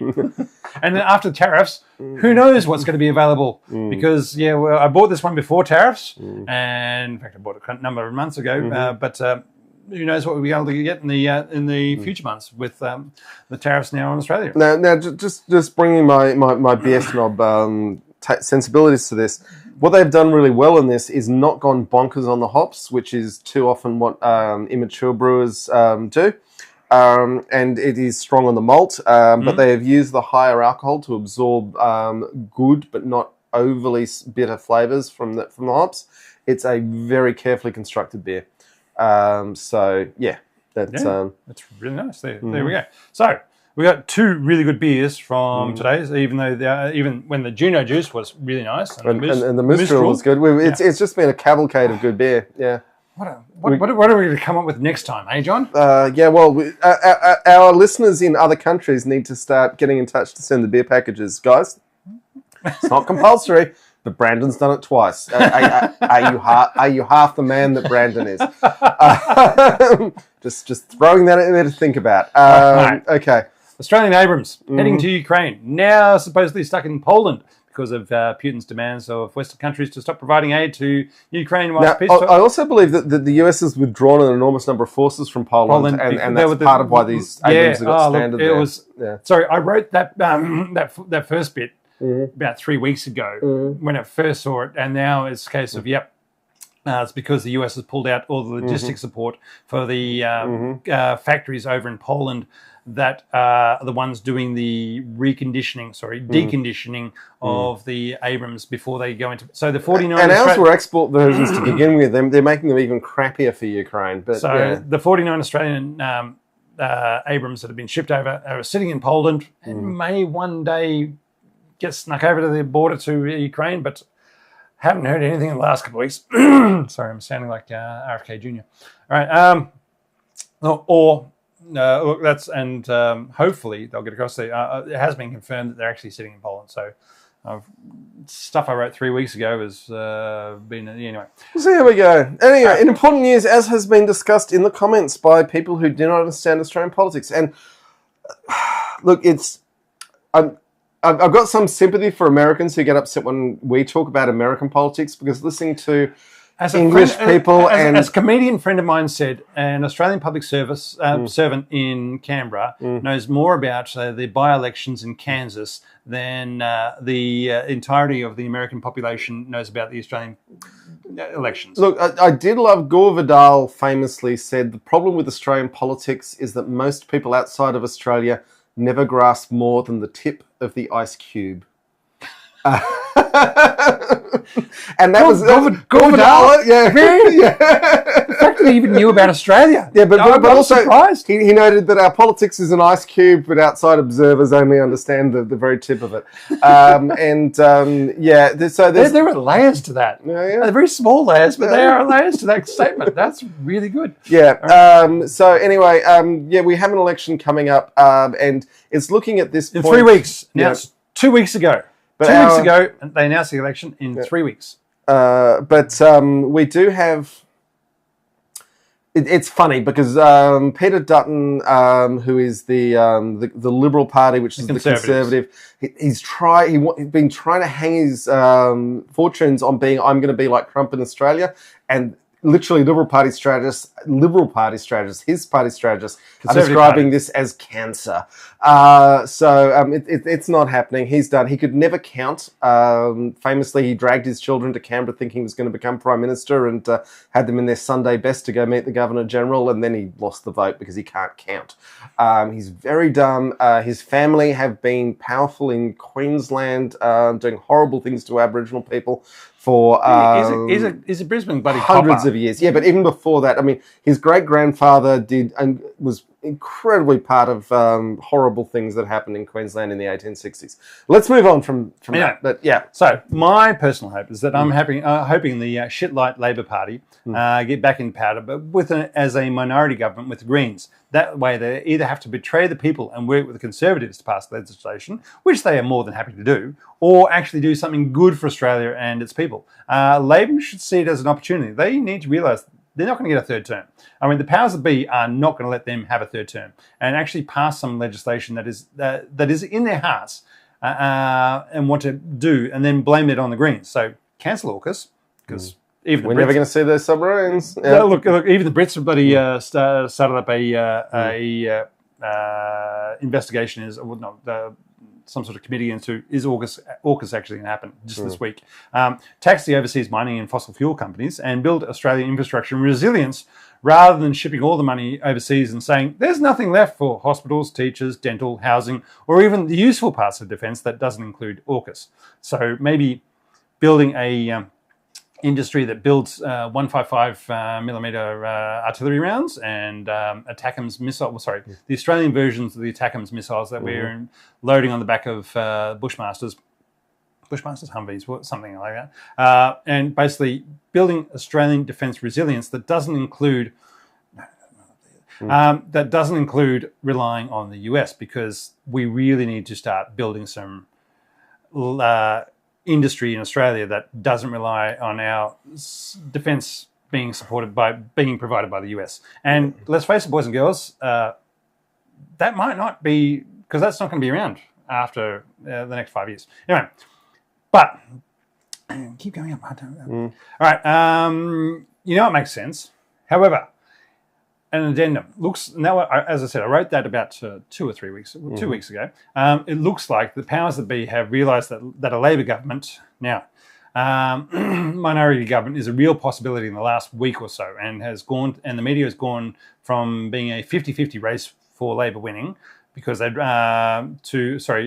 a coalition government winning, to they'd rather have Labor winning as a majority government, because they do not want to have Labor winning with a minority government with the Greens, because they know that if they have a minority government, they can't control what happens, and so they want to make sure that Labor gets in, because they can control either coalition or Labor They can't do both. Yeah, I've got two quick things to say on trade. And I'll get them over quickly because we're totally tank, not totally trade. One of them is that because of the tariff flip-flops and the targeting of China, China has cancelled its LNG...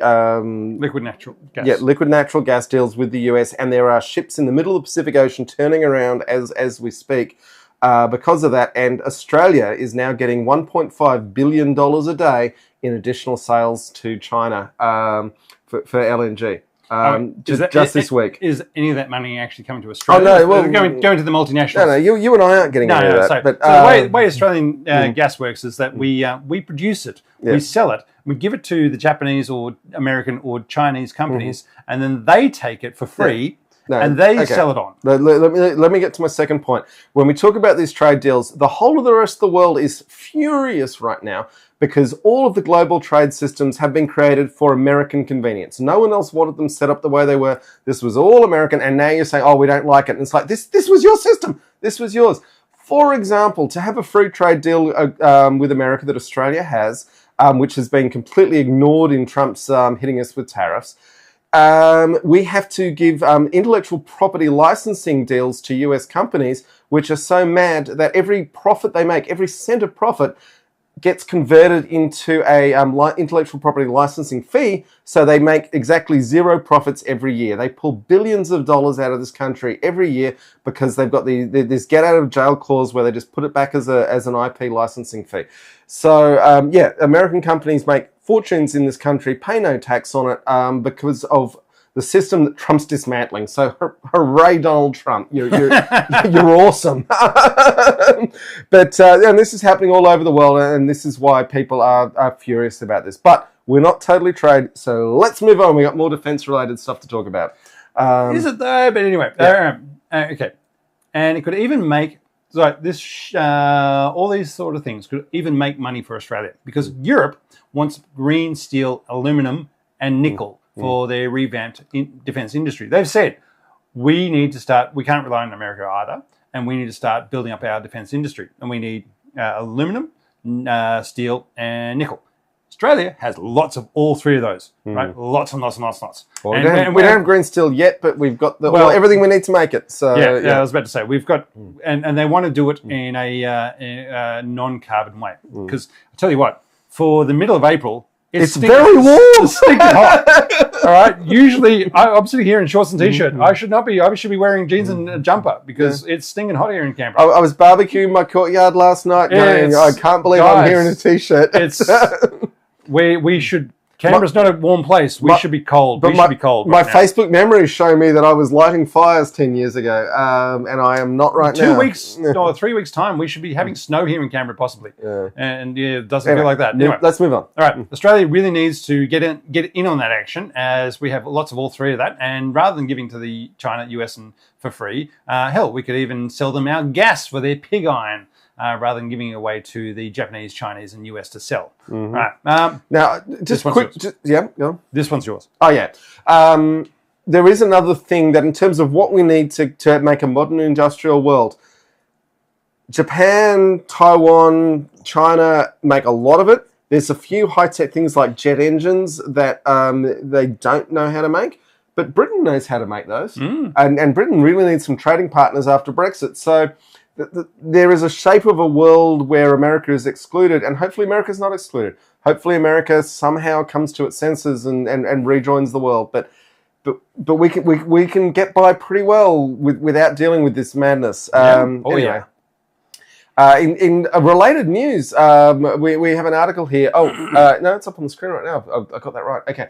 More Americans, even per capita, want Canada to take over the US than Canadians want the US to take over Canada, which I found hilarious. But getting back to tanks, the MGCS has lurched back to life. MGCS stands for? The Main Ground Combat System, the European... when we first started putting these episodes onto YouTube, we had weird people who we didn't know suddenly started commenting saying, oh, you're not talking about the MGCS as the future of tanks, you're missing the point. And it's done nothing in the intervening years, but it's lurched back into life. A consortium which is going to involve KNDS, I'll tell you what that means, Deutschland KNDS, KNDS France. It's more than that. But Rheinmetall and Thales. And if you haven't been keeping up on the two companies, KNDS came out of the merger of the German Krauss-Maffei-Wegmann, which makes the Leopard, and the French Nexter. And it has two versions, the German and the French version, and then they're both in this consortium. And it's now aiming to produce a tank for the 2040s, which is then going to give the Leopard 3 a decade in the field before they move to the MGCS, the Main Ground Combat System. And lots of online sources will mix up those initials, but it is MGCS, not MCGS. But everyone gets it wrong. We are the men of the MCC. That's a goodies episode from the 1970s about cricket. And anyway, so moving on. So what we're looking here for is a tank as part of, we always love this, a system of systems, which is a nice way to say that no one will understand it. I think the goodies would do really well with that. Anyway, I want to give a shout out to Elliot Mitchum and who else have we got in here? That Blitteron. I don't think we've said hello to you guys yet. I don't remember that, and that might be because the 2 beers we've just had. Beers. But I want to say welcome, folks, and glad you joined the comments. Okay.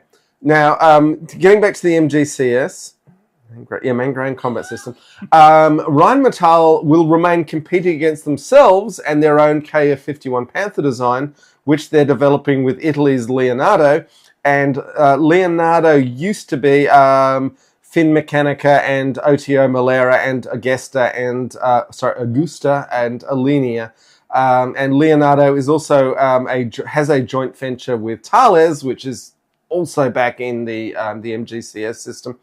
And we would say that... And we thought military nomenclature was difficult. Yeah. And so none of this seems like a good way to develop tanks, particularly on the leisurely timescales that, I'll be pleasantly surprised if we all lived long enough to see anything delivered here. I just like the episode of Military History Visualized or Non-Visualized came out today saying, 2025 is going to be the last summer of peace. And I go on, wow, that's... Well, we're in peace in Ukraine right now. But that's kind of scary. And it was going out today, and I was going, that's a scary little concept of saying to my child that, in 18 months' time, it's all going to go bad. She will be a vicious infantry soldier. If she can get the dragons that she's always talking about, all right? Yeah. Dragons are where she's at. Okay. I agree with her, all right? Dragons are great. Now, I think you need to hand me a beer.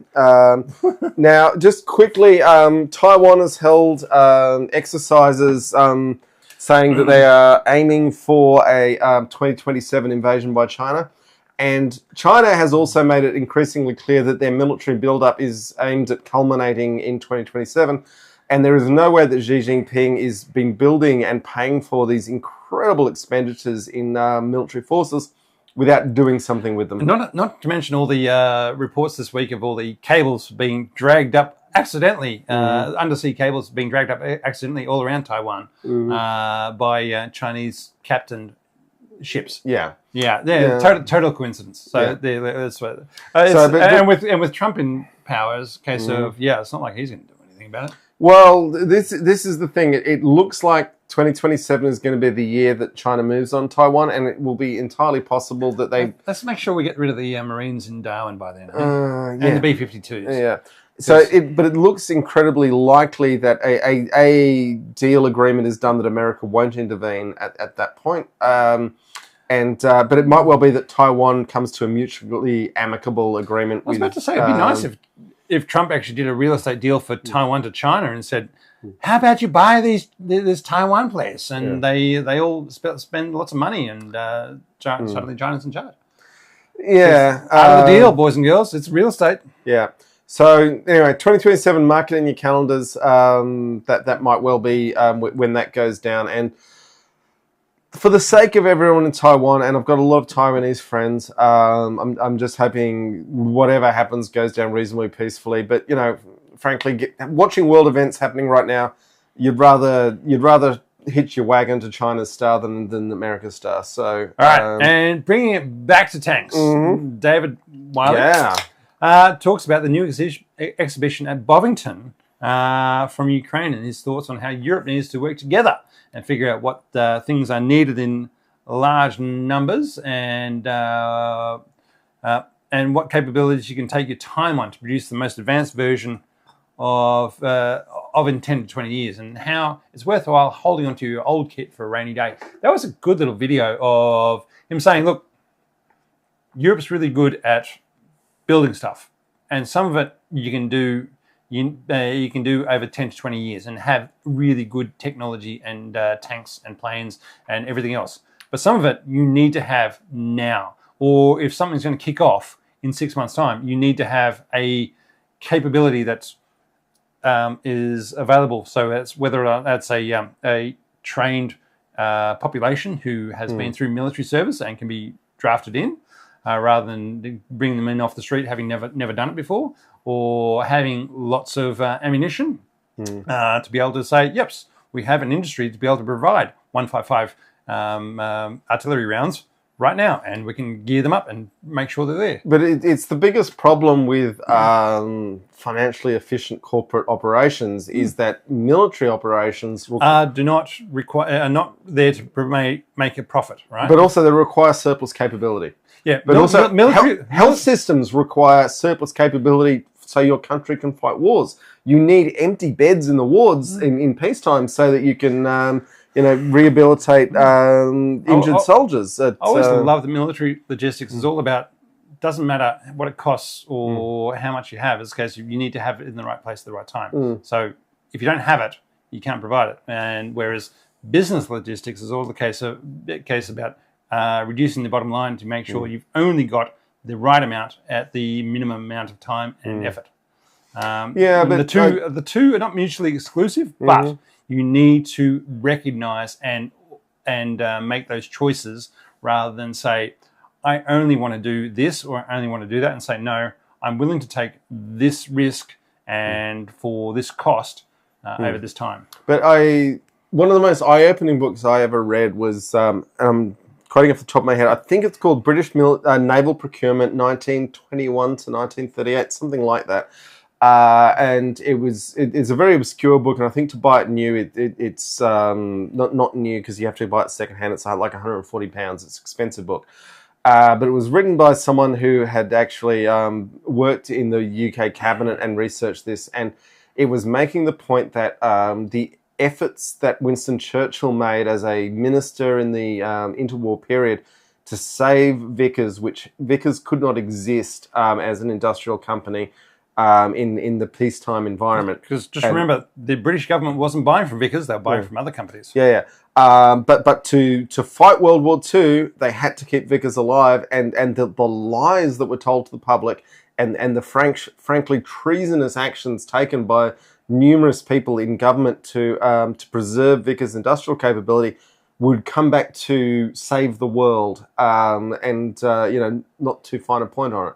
So this stuff is complicated and difficult. But another thing was I got taken in, and it's up on the totallytank.net website, how I got taken in by an April Fool's prank. I called it. Yeah, Rob said, it's April Fool's. And I was like, oh, but it's April 3rd. And it's like, go back. Anyway. We're in Australia. It's time delay. Yeah, anyway, the point was that when you're actually fighting a war, and particularly when you're fighting a certain sort of war, assault guns are all that you need in terms of armoured fighting vehicles. S-tanks. But in peacetime, you build turreted tanks because you need something that's more versatile because you don't know what sort of thing you're doing in the future. And it was an interesting thing that it actually made sense, the April Fool's prank, that the Russians were about to build T-90 assault tanks because it would actually make sense for them in this current war for them to do that. So every good April Fool's has a kernel of truth, and that one got me. But anyway. Just like the chieftains. Oh, yeah. His was funny. Yeah. Look, our one on the Furphy was the best, I reckon. But anyway. I still remember that. Yes. Anyway, go back and enjoy it. But that's it, boys and girls. Hey. We hope you've enjoyed today's little... Little. It's not even 2 hours. Feels like it. That's the beers talking, all right? Mm-hmm. Very good beers. Thank you so much, Brandon. I want to thank all the people who commented. And how did we end up in the poll, John?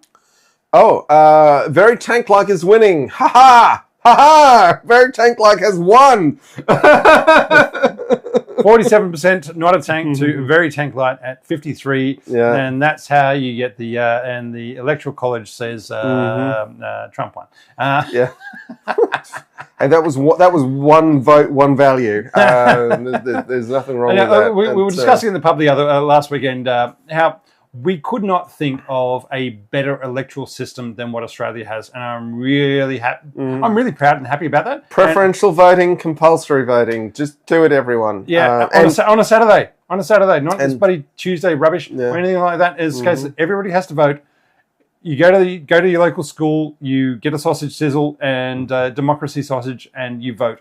And everybody has to do it, and you don't have to vote for two parties. You can vote for 17 different parties, and eventually your vote will count. Somewhere along that path, your vote will count. And I think we're saying, I cannot think of a better electoral system. There's plenty of better governments and election processes and everything else, but an electoral system, Australia's got it pretty good, and I'm really proud of that. Okay. Anyway, thank you, folks, for your kind words at the end of the episode. And look, we've had a lot of people watching this. We've got 14 people on right now, which is a lot for us. But anyway, it's been great. Hopefully, we haven't upset anyone else. And on that note, we are going to go have a wee. And I just want to final thing. Yeah. Bradley, great piece of kit. Well done. The Bradley Infantry Fighting Vehicle. Yes. And the CSV and the Armoured Fighting Vehicle and the good piece of kit. I think it's saved a lot of American lives over time. As I said, I'm very surprised at why it was not sold more. But good thing. It's a good thing. So hopefully it won't invade us one day. Yeah. All right. Good night, all. Thank you. Go Brumbies. See ya.